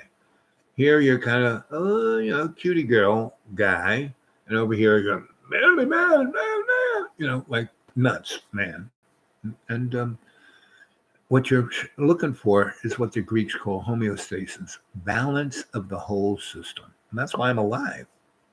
I mean, that's what, I went and saw all those doctors I've known for years, and they take care of me because they're amazed I'm alive. I'm like their little lab rat, right? And I've stopped taking all the drugs they gave me. I'm still doing better than when they gave me metformin, that nearly killed me. That stuff was like, ugh. And the same thing with the statins I have, and I had to find a doctor who would say, "You're right. Everyone's different. You're different. We have a ton of different options in drugs that we'll just work on to find the one that works best for you. So let's do not just look at your blood panel, but let's do a little more sophisticated blood work that will tell us a little bit more. And then we will try this and take that and do this test." And so I let them do all of that, and they found the best drugs for me to take. I didn't have any side effects. And it's like the drugs that I get from my eyes, the procedure, right? It was designed to keep people from going blind who have diabetes. But 1.8% of the people who get this procedure, and it's not once, it's like every 6 months, and they do all this measuring of your eyeballs, and they have all kinds of machines. Anyway, there's a very small group of people at this procedure, this drug that they shoot in the back of your eyeball. And the first thing that came at me with this like needle, and the guy says, "Don't look at the needle." I said, "What are you talking about?" And then I was like doing. He said, "No, don't look at it." I said, he said, "Look, there really is. You got two, like you do this right in front of you, and then you see the little hot dog. You see the two fingers here, and then you get closer, and then there's a little hot dog in the middle, right? You can do that with your optic nerve. So you don't really look out of this eye anymore, or this eye, right? Depending on which eye they put the needle in. Anyway, so that procedure I had 9 times. And after the first 4, he says, your eye pressure and all the other things that they measure, they're really stabilizing amazingly well. We'll keep doing this. He got another 4, and he says, we're going to wait, like, instead of every 6 months, we're going to do it every 9 months. And so did that, and wow, this is pretty amazing.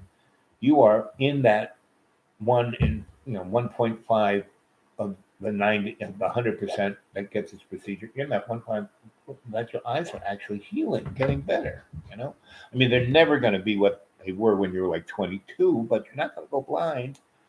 But we're still going to come in every 9 months or so, and we'll do all the measuring stuff. And if you need another shot, we'll give you another shot. If you don't, we'll just see you. So that's what I do. And they hooked me up with a pretty good eye surgery folk in Tennessee. Not quite as good as the boys I go see here, because the boys there invented the drug and the procedure. So if you want to go get your eyes worked on by somebody, you should go see the guy who invented it. Just by the roll of the dice, I was sent to those people to get my eyes looked at, and the doctor who I ended up seeing was the guy who owned the place, invented the procedure and the drug, and was making a killing on that, because that procedure is $1,800 a shot, right, of time, right? And once he looked at my eyes, he said, you have no money. And so what we're going to do, we're going to put you in this program where you are a lab rat, and that means you're going to get the procedure for free. You're going to get an extended kind of health care, because to be the lab rat, we have to look at other things. And so you'll be, that's where I got an endocrinologist through that and a few other things. And, that's how I take care of myself. But not everyone can negotiate. Not everyone can navigate. Pretty much no one can, because no one teaches them how to do it. No one had a grandma like I did. No one had all these different mentors that I've had in my life. And that's what I'm doing here with you guys. I am passing on this skill set of timing. And here it is, 11:01. So we got 59 minutes left of 2021. And then New Year's 2022. So it's up to you guys, right? You are the deciders, I'm telling you all these stories to give you a karmic sense, a shamanic sense of what you can do with your life. And that's what I'm doing here with John, And what I get out of this, hey, he's my friend. If he can turn around, if he can move forward, it'll be more happiness than, it'll be worth everything I've gone through, right? Number two is I learned a great deal about human nature with John. So that's one of my, 3, factor do no harm. 2, don't get involved unless you have a workable exit strategy to move the innocents out of harm's way. And number 3, don't get involved unless you can learn something important that will help not only you to do better, but you to help others to do better. So that's why I'm involved with John. And that's why I'm involved with you guys, that matters, but I didn't mean you guys are still on the tranny thing, eh? Let's see, what's this? This what you're talking to about down below. Happy New Year. Weird. Yes. I'm telling you guys, I have no idea what I'm doing when it comes to running this show,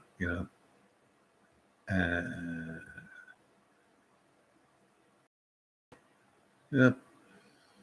Why delete? Why even write to just delete? I have no idea. I have no idea, Lana. He's got something to hide. Who's got something to hide? Who's hiding?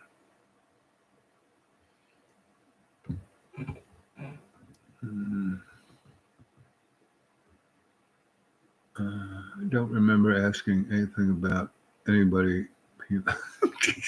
Guys, what are you talking about here? Happy New Year. You must be hitting the eggnog pretty hard. Happy New Year. Video today. Danica wrote, Android, she's moving back. Really? Okay. Don't think so. I deleted. Oh, you're talking about John? You guys still talking about John? I mean, he puts stuff up and then he deletes it immediately. Me, every show I've ever done is right here. How to find it, I have no idea. People, what did you, what should I put in the thing to look for? I said, good luck with that. I just kind of make up a name, hit start and go for it, But, it's there. And a lot of you have told me that you binge watched this stuff. And that's good. I could see better than almost anything. And that a lot of people, I think one of you said that you were cooking to watching this. It's like wallpaper, it's all good, because like I said, this is a shamanic ceremony. So whether you're really watching it or just, doing your nails and having it in the background, it's still going in you. It's still making a difference, right? So, and John's just, he's not hiding anything. He's just scared. If that's who you're talking about. I don't even know who you're talking about because you guys get going and up and down. I have no idea. And you guys, it's, I can barely read this stuff, Yes, so the eye surgeries have stopped me from going blind, but that doesn't mean I can still read, and I can't, that's why I can't drive, because the real thing that gets me is, if it's really bright and there's a shadow, and if there's movement, boy, skizzes out my eyes 100%. I can't see anything. Sent a private message about stuff. I think it's about.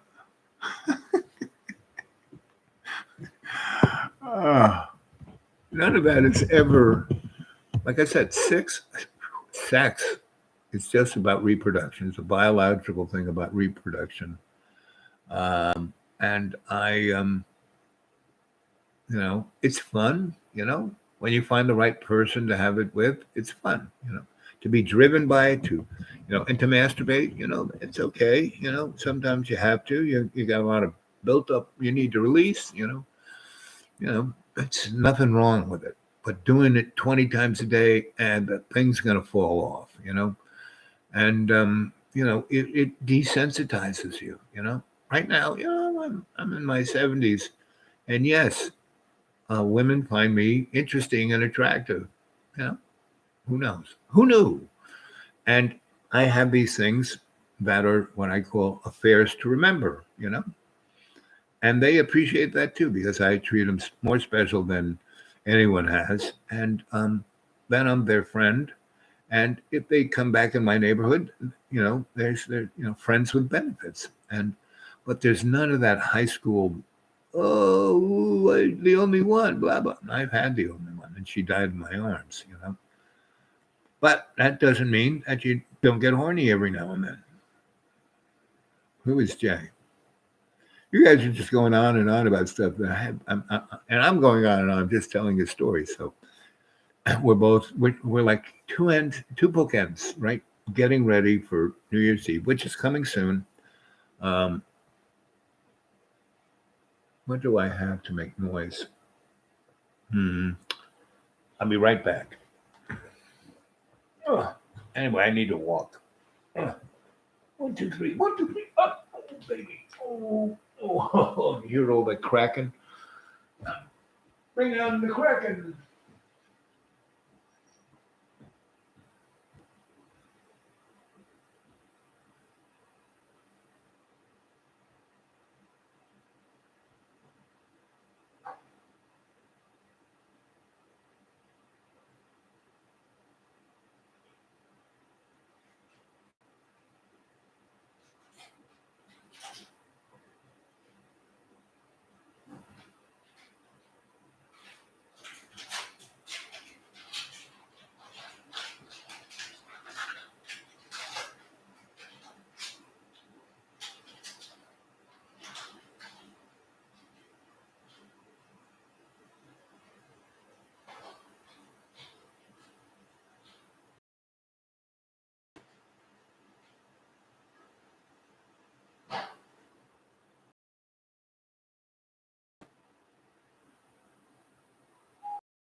Whoa. There we go. I bought this at the Dollar Tree for $1.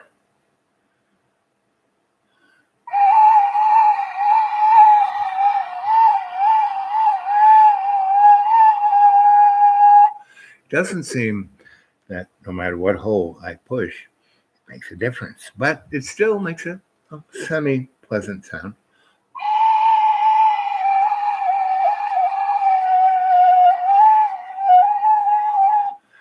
Never said I was a musician. A little plug keeps coming out. But let's see. Sorry, Bob. Yeah. It's all good. I mean, I just have to squint. And there's a strangeness that if I get closer, it gets worse. There's a sweet spot to look. And thank you, Amanda, for doing it. You are sweet, Headless. Who is Jay? Right. Who is it? Mr. J saying hi. Keep forgetting. Yep. Put on caps. It's like so small. Headless has like I'm super small. Well, compared to caps, I guess it is. February 6th. Yep, it's a new law. No, it's on the 5th. On February. January 5th, New York State is bringing this law where they can just take people away. Kind of like the Nazis. Here, let's see what our friend, what's his name?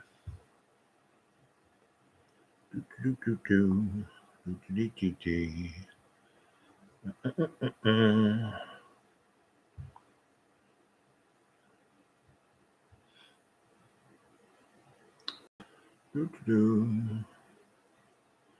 mean, look at this. This was pretty amazing. We, the people of the United States, we We've moved so far away from the Constitution that in many ways we don't even recognize it. In order to form a more, we think that we're becoming more advanced by abandoning the Constitution and adopting something like an administrative state. But what we're in fact doing is becoming more primitive. We are regressing. Just founders were trying to create a regime of liberty, which would be the greatest possible private scope of freedom, while at the same time being based upon the basic moral principles of the natural law and natural rights.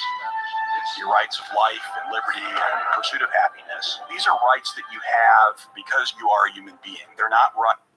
Except if you're a woman December 30, 2021. As you're looking at information from the National Weather Service out of Boulder, Colorado, and you see the plume that's moving from the left to right of the stream, and Boulder's just to the northwest, and Denver's to the southeast of this line. I've driven that road. It's a beautiful country. But that plume is 100-mile-per-hour winds and a forest fire. But the fire is going through the towns. We're going to kind of scan this page of the National Weather Service on Twitter and take a look at some of the information that's being sent in.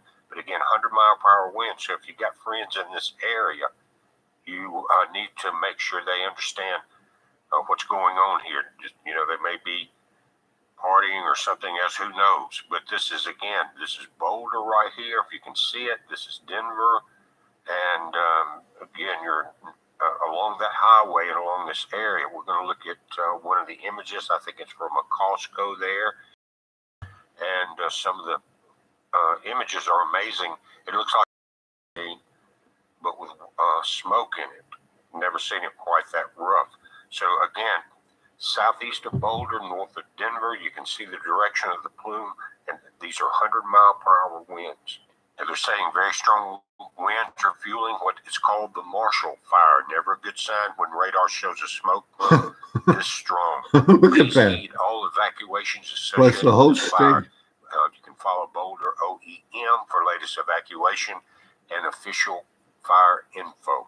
This is paused, but I'm going to back out so you can hear the power of the wind in this. You really don't have much of a chance to escape that if you're caught off guard.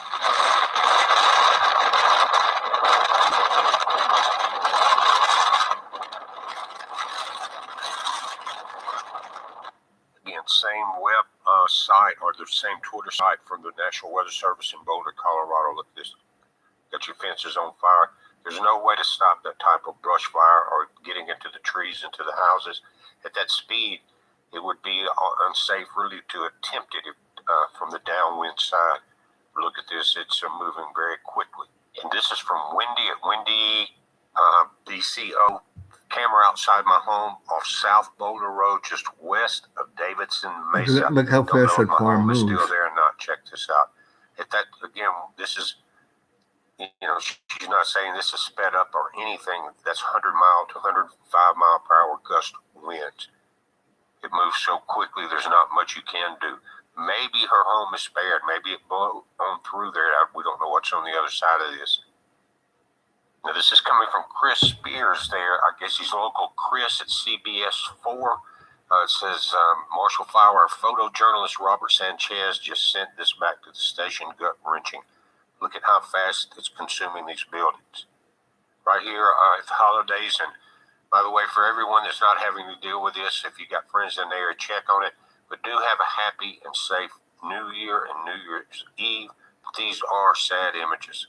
Now, this is coming in from Froth. This is Costco number 480.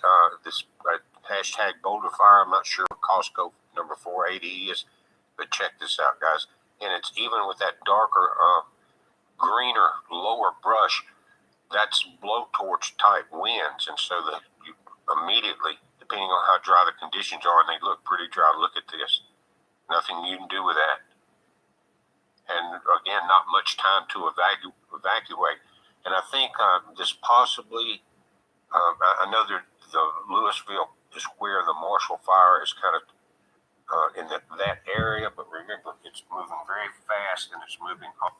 So there are people right now dealing with some pretty intense things. And they're going to be like, I would say, Texas, Colorado are going to have the same kind of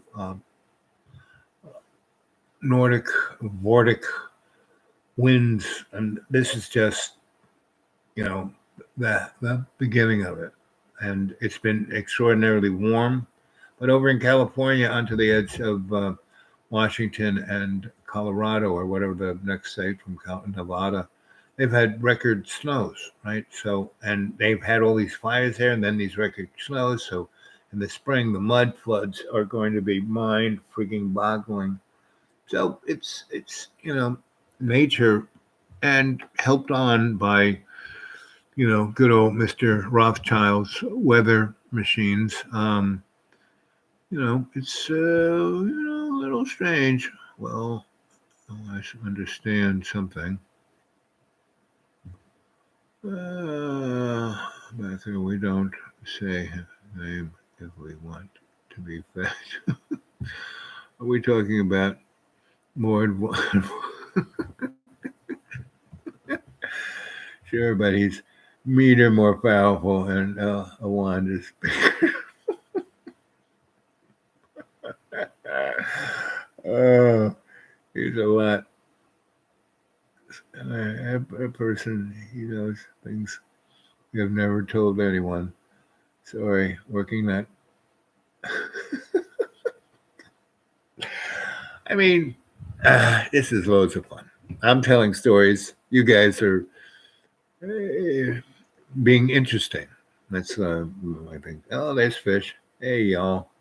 I'm late again. No, you're never late. You're right on time, Fish. You really, really are right on time. Here it is, 11:18. We still got 45 minutes, give or take, before the New Year's. And so, again, we're talking about conscious intent and conscious awareness. Are you talking about Lord Baltimore that knows my darkest secrets? Well, at it, you never really keep those secrets very well hidden. I'm telling you, you got this. The year 2022 is your year for reading The Art of War, Sun Tzu's Art of War. You really need. Finally. Oh. Well, so it's, oh yes, I was going to find our friend. You keep talking on there. You're doing fine. You're being loads of fun.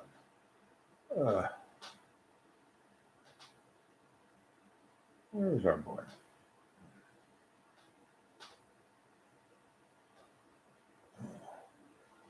Scenes like this and this were not too unusual for those on board you.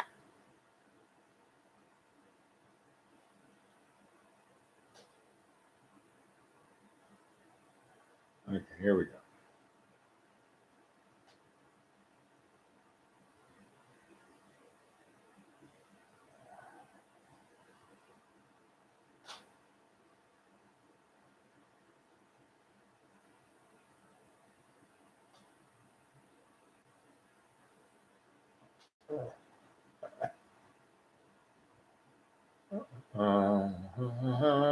Keep talking.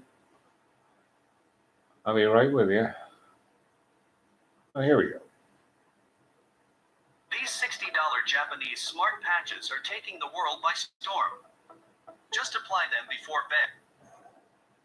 Function my best. And I know when I'm stressed out, but you and imprison you for your please turn in your neighbor. By orders of the governor, it's the right thing to do. Turn in your neighbor. By orders of the governor, it's the right thing to do.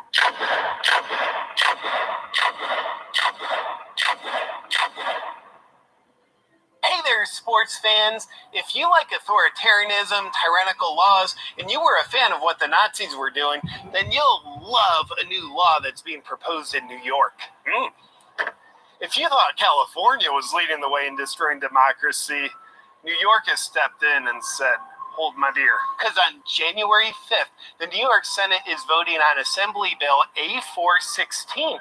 And if passed, it would give the governor the right to imprison anyone that the governor deems a significant risk to public health. Imprison them without trial on an indefinite basis. Yes! I wonder who would be deemed a public health threat. If you haven't been compliant, we will find you and imprison you for your protection. Oh, and for specificity, they don't actually have to be a public health threat. They just have to be deemed a public health threat. Legalese that makes the whole extermination portion of the agenda a little easier, if you know what I mean. Not only that, but the law allows the governor to hold said persons in a medical facility or any other facility that they deem appropriate. Any other facility?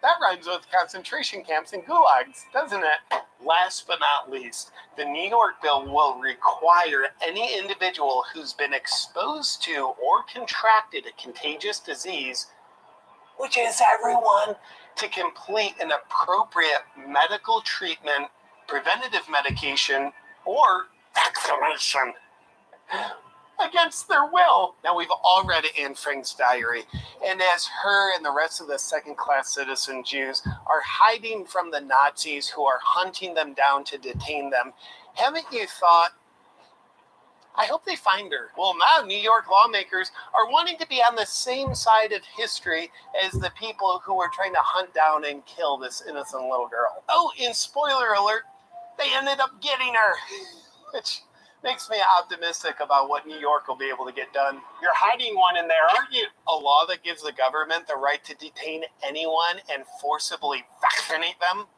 Yes, please. What's this law written by the Pfizer CEO or Fauci? Either way, their stock portfolio just went up in a way that benefits everyone who's them. There's also a handful of other exciting laws that the New York Senate will be voting on January 5th. But before we get to those, does this first one sound too good or too third world communism to be true? Well, it's happening. Let's break it down. Number one, it allows the governor to detain anyone who they deem to be a public health threat, completely taking away their freedom and liberty. No warrants, no judge, no jury, or actual threat to public health necessary. Just the governor saying there's a threat to public health. These people will infect you and your family. They're very dirty. So the governor would be favoring absolute obedience to their authority as opposed to individual freedom. They'd be exercising complete control over the will of others. Now, if that seems similar to the definition of an authoritarian, it's not. It's the exact same definition. But it's different than that because it's the same. Mr. Miyagi. Yeah!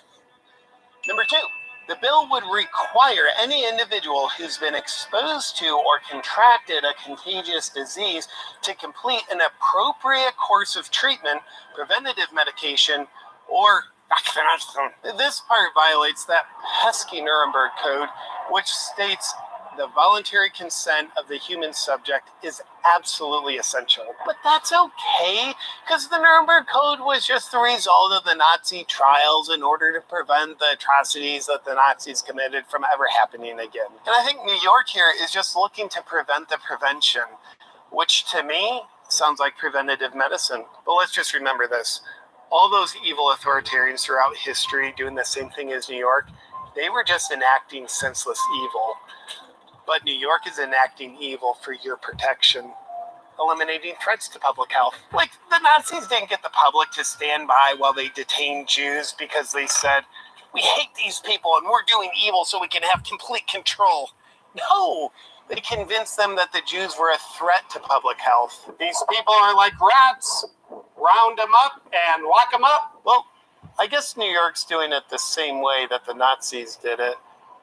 But all those other evil authoritarian regimes, New York's completely different from them. You're probably saying, all that sounds amazing, but what other bills will the New York Senate be voting on come January 5th? This bill mandates forced COVID shots in order to attend school.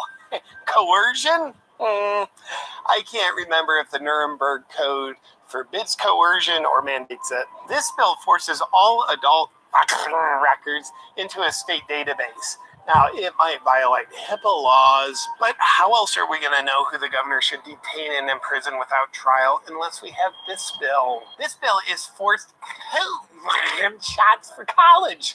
which means it's also masterfully using the Nuremberg Code as toilet paper. This one's forced flu shots to attend school, preschool, and daycare. Stupid Nuremberg Code again. But do you know how profitable it's going to be to mandate more pharmaceutical products to protect a young population that has the lowest amount of risk? You might say it's mandating more shots, but I say it's mandating more profits. So quit being such a pessimist. By orders from our governor, you are under arrest. Come out with your dirty, infected hands up. This bill eliminates religious exemptions for work in college, as it should be, because under communism rule, any religious right interferes with your ability to be ruled over. So it's nothing personal, so don't even worry about it. This bill eliminates the parent's right to consent once a child reaches the age of 14. Your child belongs to the state now. I think we can all agree that parents shouldn't have a say in how their children are raised or what's injected into their bodies. This bill eliminates the parent's right to consent for STD shots for children of any age. This is not only profitable, but also makes us curious why the authoritarian left is so intent on viewing children as sexual objects. And New York Assembly member Patrick Burke also has an exciting upcoming bill that would eliminate unvaccinated people's access to health insurance. If their immune systems have them healthy the way they're not supposed to be, then they don't deserve health care or food. If you tell us where they are, the governor will look very favorably upon you and your family. Wow, these are all exciting changes. Wow. These are all exciting changes. Going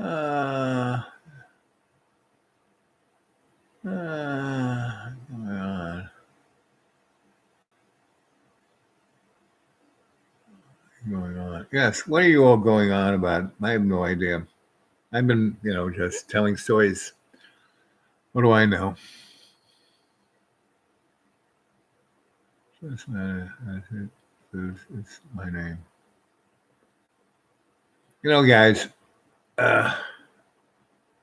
who knows what evil lurks in the hearts and souls of the analog,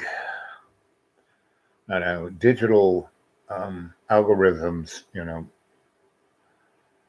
I mean, the last I had anything to do with that technology was in the 80s. And they had algorithms, and when I was at Cornell in the early 90s, they had AI that was, human, And now you go look at what's in Japan.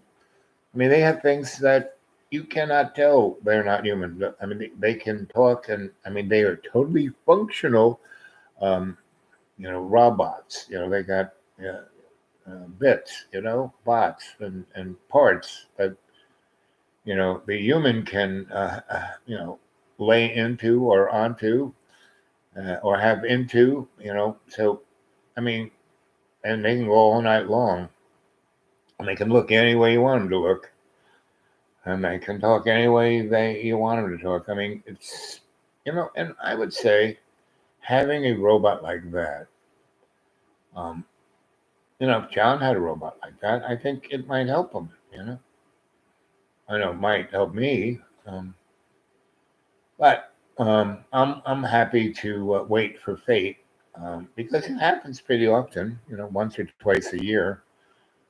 I stumble onto someone who finds me attractive and the sparks fly and we have a weekend or a week or a month of fun and bliss, and then we both have to move on to whatever we were doing, but we stay in touch and we they come back into my life once in a while, and that's not bad. I mean, for me, that's all I need.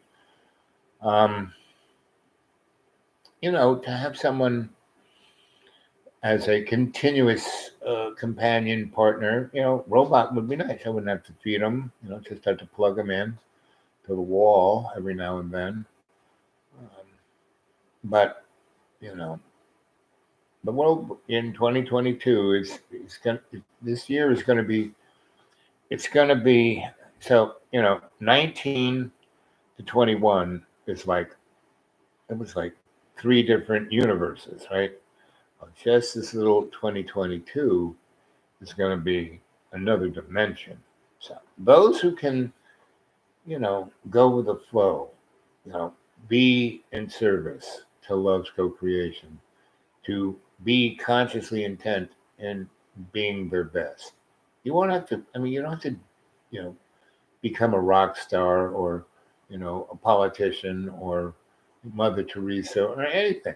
Just the best you can be. That's all it takes is the best you can be. So, that's where we're at. It's not, we got about half an hour to go.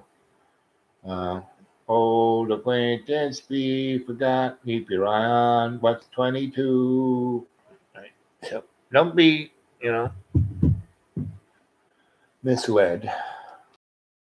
Let's see, Prime News.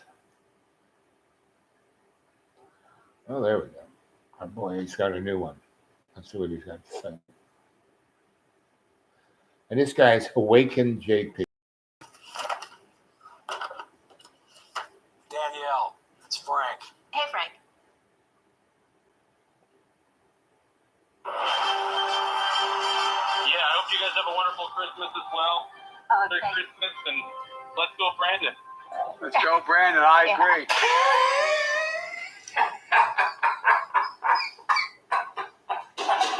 You heard it here, folks. President Biden agrees.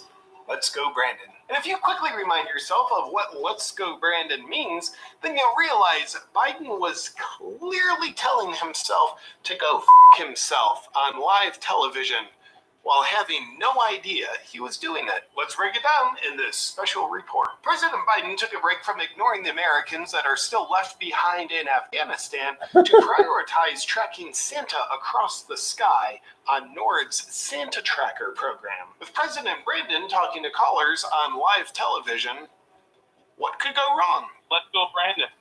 Let's go, Brandon. I agree. Well, I guess nothing could have gone more wrong for the people running Biden, who are still trying to pass him off as a functional person who's running the country. As there are record numbers of people who disagree with things that Biden has said over the past year, this is the first thing he said that the entire country can wholeheartedly agree on.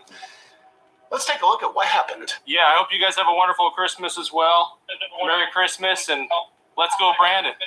This man is a legend. Now, with this man, there's a certain level of what some would call an astonishing level of cluelessness shining through this very impaired man. Others would say there's an astonishing level of leadership and racial unity shining through this man who gave the eulogy at the funeral of a KKK leader. But a little backstory. The job performance of the most popular president in history, who also has the lowest approval rating in history, has generated a new national pastime in the nation full of people who love him so much, whereby at sporting events, entire stadiums full of people break out into a chant saying, Joe Biden. And then in response, the media's very journalistic attempt to cover up how hated the president is suggested that people are chanting, let's go Brandon. As you can hear the chants from the crowd, let's go Brandon. To that, the nation that Biden sold out to pharmaceutical companies responded by creating an even newer national pastime, this time chanting, let's go Brandon. It even happens at all my live shows, every single one of them. People love it. What can we deduce from Biden's performance on TV? Well, we can't conclude that he's never been informed about this phrase that every person in the country knows about. But we can conclude that if he has been told about it, he doesn't remember being told about it. And while President Brandon didn't have a clue what was happening, you know who did have a clue? His wife. I don't even know what her name is, and I don't care either. But JP, that's disrespectful. Indeed. I don't respect people who disrespect the Constitution. Take a look at what's-his-face's wife's face when she witnesses him promptly agree that he should go himself. Her face went from happy to look of horror in 0.02 seconds. And it shows she's not detached from reality. She's simply just an accomplice to what the people that run Biden are trying to do. Contrast her look of horror with President Brandon.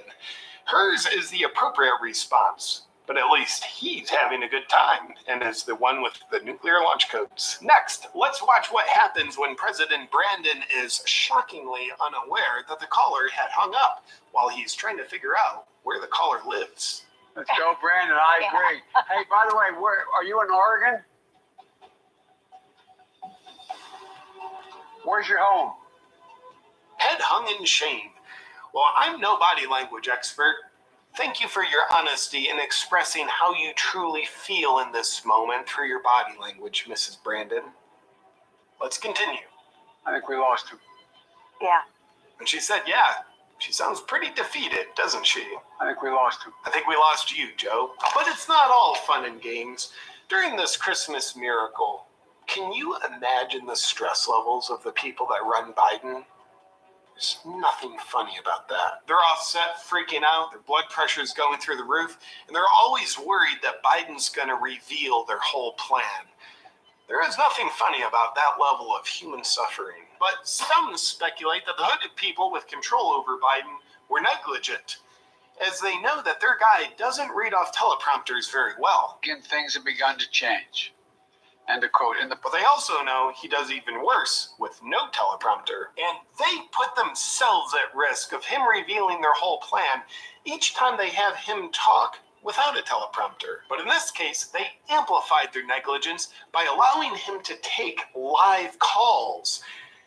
As a person who cares about this country, I believe someone needs to be held accountable for this negligence and added to the Clinton body count. Scholars in the field of propaganda and public deception have concluded that next time they should use a fake caller to call in. It'll be more controllable. It would go really well with their fake White House set, with their fake windows and their fake snow falling outside. Let's go, Brandon. I agree. What happens when embarrassment is born out of the truth of reality simply being revealed? Well, this administration continually shows us, and the answer is, America laughs at you. And to the president and the people who control him, probably with incriminating photos, the nation's not laughing at your expense. They're laughing at the expense of your feeble attempts to hide the truth. They're not very good, because unfortunately the public isn't as dumb as you are deceptive. Well, some of the public's not, anyway. In conclusion, this man, Jared Schmeck, is a legend, Mrs. Brandon is embarrassed, and the president has an important message for you. Let's go, Brandon. He knows what's best. After all, he's the president. And if he says, let's go, Brandon, then you should agree with him. Because after all, you shouldn't be thinking for yourself and questioning what he says. Should you, liberals? Because doing so would not only make you less obedient, it would imply that you think President Biden didn't know what he was saying, which would then imply that you think President Biden is cognitively impaired enough that he's not in touch with reality. And we know that just couldn't be true because it's not what you were told to believe. Right, liberals? We'd like to remind you that Russia, North Korea, and China were all watching President Biden telling himself to go himself. Good night. For all your merch needs to help you stand for freedom, just go to awakenwithjp.com. I want to thank the sponsor of today's video, Cacao Bliss, made by Earth Echo Foods. If you only like things that are either bad for you or they taste bad, then stop paying attention. This isn't for you. But if you're someone who's into boosting your health and vitality with high caliber nutrition and you like the exquisiteness of beautiful tasting foods, listen up. Cacao Bliss has earned its way into my life because it tastes amazing while being amazing for you. It's made with 100% organic raw cacao, turmeric, 4 different superfoods, MCT oil, and lucuma. And one of the reasons why I love it is it gives me a healthy nutritional boost while picking my energy up, which I like. Now, I don't want to tell you how to live your life, but I do want to tell you how to eat your Cacao Bliss. I love to put its decadent... Anyway, so that's our boy, JP. And I find him amusing and brave-ish, you know, and it's all good. Christine, what's with the right-wing propaganda. Well, it's you have to realize that you can't stick yourself in any one silo. You have to look at all the silos. So this guy, yeah, he's got a point of view, but I find him funny a good deal of the time. He is what is known as sarcastic, right? And I kind of appreciate that. And if you think that we live in a democratic, free society, well, we really haven't been there. But everyone has the right. See, I don't believe in anything, Christine. I just don't believe in anything.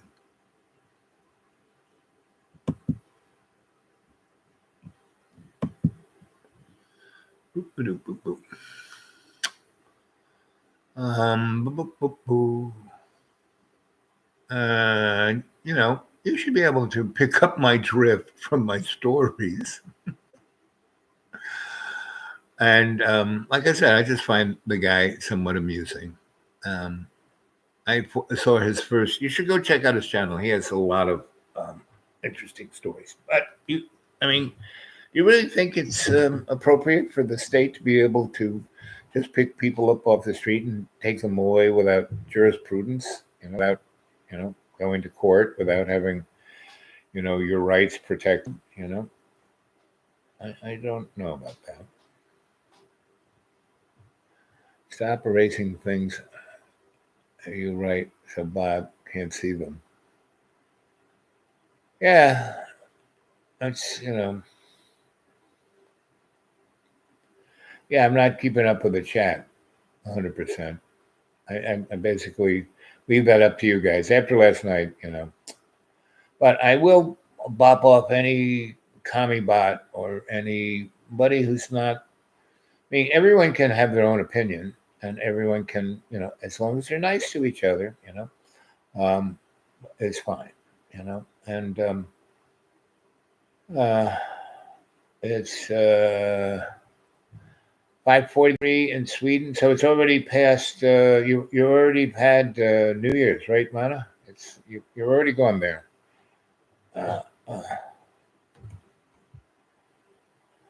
More tea, Bob. Yes, I think I need more tea. I'm back. Let everyone. Oh, good. Was it yummy? No, I'm chilling. Was it yummy, Lynn? What's your biggest regret? I don't have any. I don't have a single one. Because I screw up all the time, but I try not to repeat it. So, like today, I was at a store, and I was in my in a electric consuming buggy, and I try and the way they set up the cash register was you couldn't get there. There's no way to angle this thing to move in, right? So I can't see behind me. It doesn't have any mirrors, so I smashed into the back and knocked a whole bunch of crap off. And everyone just went, and so I moved up, and we made the transaction, and then I was getting out of there, and I went back, and everyone went like this, but I stopped like that. I couldn't even see, but I stopped because I knew I already did it once, so I was going to do it again. So, if you screw up and you don't, cause the end of the world, it's just a little screw up. Just don't do it again. If you learn from that screw up, then it's actually a pretty good thing. Like last night, I learned a great deal. So, and as I said last night, it was a blessing that occurred. Because again, I can just tell stories. I can just put energy into the www. But I can't make anybody do anything. You guys are going to have to do that. You are the deciders. You get the life you decide to have, And whether that sucks or not. And, my good friend John, he's the decider. He's going to have the life, you know, he decides to have. Now, I can spend the next, time here to try and assist and give him perspective and give him a space. He has had no one to talk to. So if he wants to repeat the same thing over and over and over again, or go this way or that way, um, I'm here to support him, not to, enable him to do harm to himself, but to support him to have the space to get out of his bind. No one's given him that, so I'm giving him that, and I'm cooking for him, and I'm, doing as much as I can do to lessen his anxiety and have him able to understand where his anxiety comes from, so he doesn't have to repeat it, right? And I'm going to do this for, not forever, but for a period of time. I mean, you work on something, and you work on it and work on it, and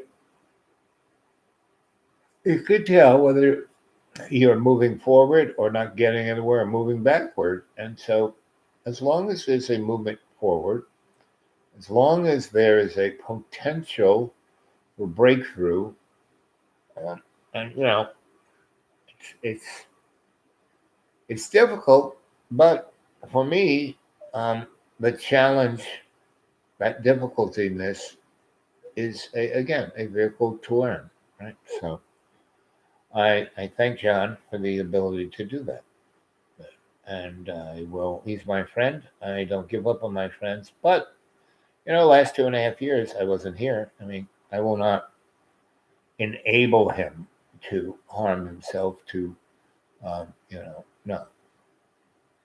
So my whole thing is to be here for a period of time that I can see whether it helps or hinders or doesn't do anything.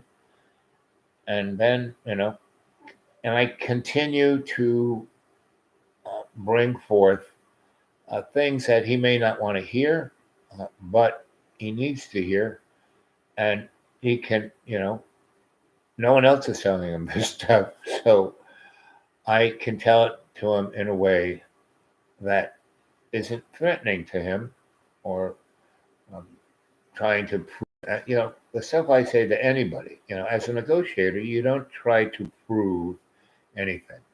You try to bring the people within the construct of the disagreement to come to a place where they can all agree and work together, and to, be within homeostasis of the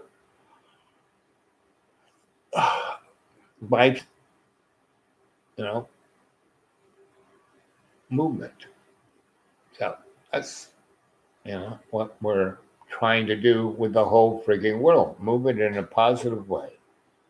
And if, all of the chat here has been a good chat, in that you guys are all over the place. I'm all over the place, but that's a given, that is part of my charm, because, I kind of bring all the threads by the end of the chat, the story, it's all making sense. Oh, even though I had 40 different elements that were all over the place, they kind of, as I tell the stories, come together, and bingo, it makes a tapestry that look at that, right? So, I show you JP, right? And, he kind of, goes on about this law in New York that's going to be voted on the 6th, or whatever it is, of 5th of January, which is coming up, a few days. If that happens, the state will have the authority to just take people off the street and put them in a place you have no idea where they are, and you'll never see them again, maybe, So, that has a historical reference that is not the most comfortable thing. But our federal government did it, in the fight against terrorism, and took hundreds of thousands of people, tortured them, and 99% of them were people who had nothing. They just were taken off the street, because other people ratted on them and got a payment of $10,000. So it's pretty easy to get ratted on. Oh, that guy just said something shit to me. Oh, if I turn him in, I'll get 10 grand. That is a problem there, right? So it's what our federal government did for 20 years. In Afghanistan and in Syria and in Libya and in Iraq and many, many, many countries in Africa and South America and also in the United States. Hundreds of thousands of people go missing. And the authorities don't seem to care. So the energetics of the universe is here to change all that. And now people are willing to change. Well, the change will be easy. If people aren't willing to change, well, it's going to be, really difficult. And that's why John is a great demonstrator, a model, a picture of, for the last 7 years that I've known him, and I've tried to help him see his life and his potential, and that he could have he's got a great place. He's got a great family. He has a great, and all he wants to do is, oh, I hate my life. Boo, boo, No. It can, first of all, it can always get worse. That's first off. Second off, it's not our life to throw away. And third off, if you just do your best, no matter what comes out, it's amazingly good, So I have a lot of, like someone said, is there anything I regret? And I said, not a thing, right? Now I've screwed up a lot, but I learned from those screw ups. So I don't regret that, A lot of things have come in and out of my life. I don't know how many times have I made one little, like when I lived in Ireland with this doctor, right? And I lived in this little town. And it was so little, the Catholic Church decided they didn't need a church. And these people were off the hook, partying all the time. Anyway, and, I ran into her. We sparked.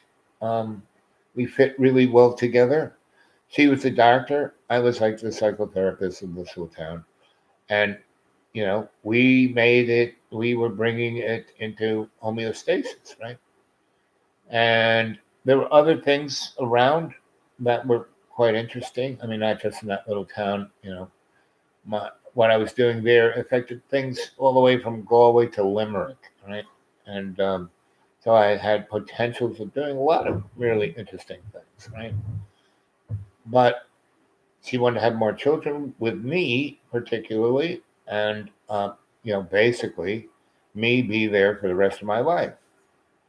And even though it was amazingly great, even though it was amazingly beautiful, even though it would have been amazing because of all the things I would have gotten into, and Ireland was going through great changes, and I could have, been, near in part and somewhat, influential in my Sensei Bobness. I just somewhere inside me said, well, if I do this, I will be here for the rest of my life. Yes, it's kind of nice. This girl is really sweet, really hot, really, we have a great time. We're doing amazing things for a lot of people. And am I ready to be, because she's Irish girl, she wanted a lot of kids. And she already had, she had her kid, she had a kid she had with this African king. And this kid was the most noble child I ever met. And her sister had a child with a Jamaican drug dealer. And this kid was the most criminal, 4-year-old. He's like, got, fixed ice and shooting craps in the parking lot. And yet I got these kids to like be their better self. I mean, the one who's the noble king wasn't hard to go there, but the criminal kid, and he was so much fun. But he would do stuff that was like mind-boggling. We getting close? Yes, 56 minutes. Let's see. Headless. All of you, cadre, take care. You, Jones are up forever. What is? John was talking about this guy. You, Jay knows. Who is that? Out forever. Look into Al's, Bob's. Lead your own lives. Yes, that's what I say all the time. Look at what John has become. No, I didn't do that. Sorry. Sorry, buddy. So have you been naughty? Have you been naughty? Could have been.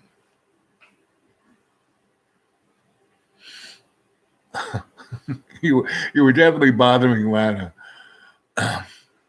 And Mr. Headless, if you want to be reinstated, kind of get a hold of me and anybody get a hold of me at the Dude Awake 42.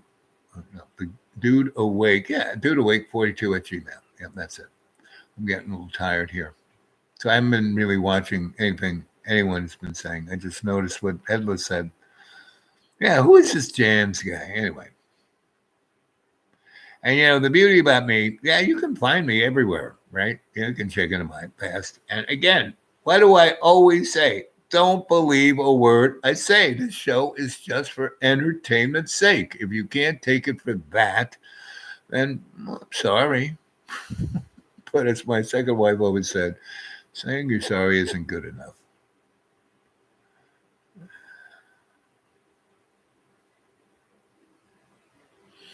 Well, I just got rid of that, Lana. I just kind of bopped him out of here. So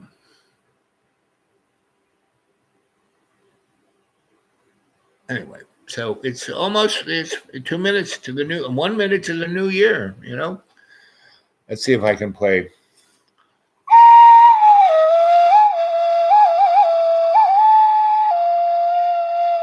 Does that sound like old acquaintance be forgot?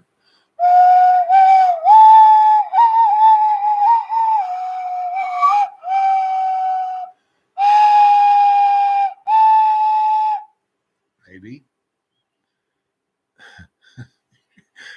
So this whole chat, I've been just lost, and that's okay. That's okay. Fish, Happy New Year, sweetheart. I'll talk to you tomorrow, right? Let's try that.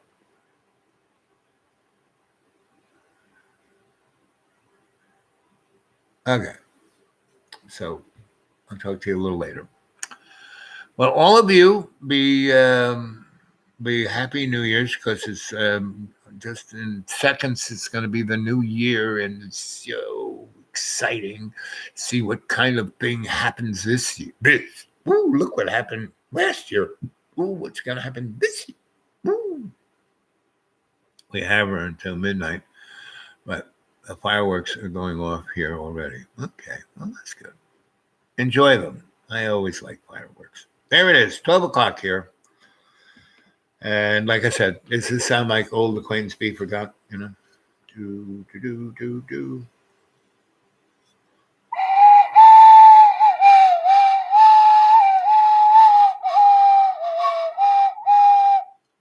Maybe. Thanks, Fish and Lana. I love you guys. Stay well. Be good. I'll catch you later. Boo boo boo boo boo boo bee bee boo boo boo boo boo boo boo boo. Yeah, 2 hours and 39 minutes, long enough. It's the new year. Before we go, Anna, how was the Headless messing you? Yeah, like I said, I bopped him out of here. It's one thing to be cheeky, but to be annoying is pushing the line. And if he'd if you can be annoying, but being, but positively motivating. Well, that's good. Then annoying's okay. But if it's just annoying and being, negative and on the line of really hurting someone's feelings, well, maybe they get popped out. I'm a little less after last night. I'm a little less. What do you say? I'm there to motivate and be positive for everyone. But if you're not going to be motivating and positive back, well, see you later. Where we go? Let's see. Maybe he was.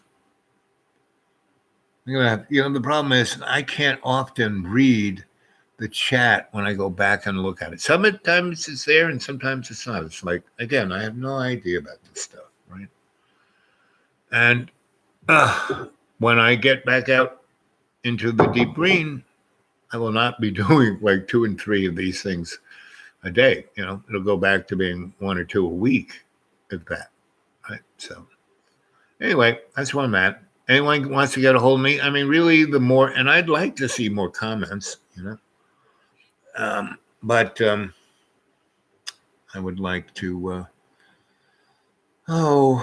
hear from you personally on the chat. Okay, I'll try.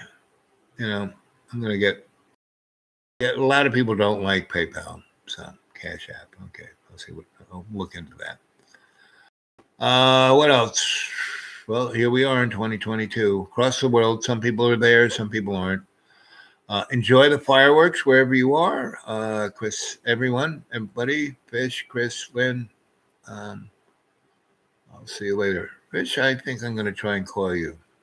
So I'm going a little bit. Wish happy New Year. Okay, so I'm going to, let's see, what's the time? Oh, yeah, I'm going to leave.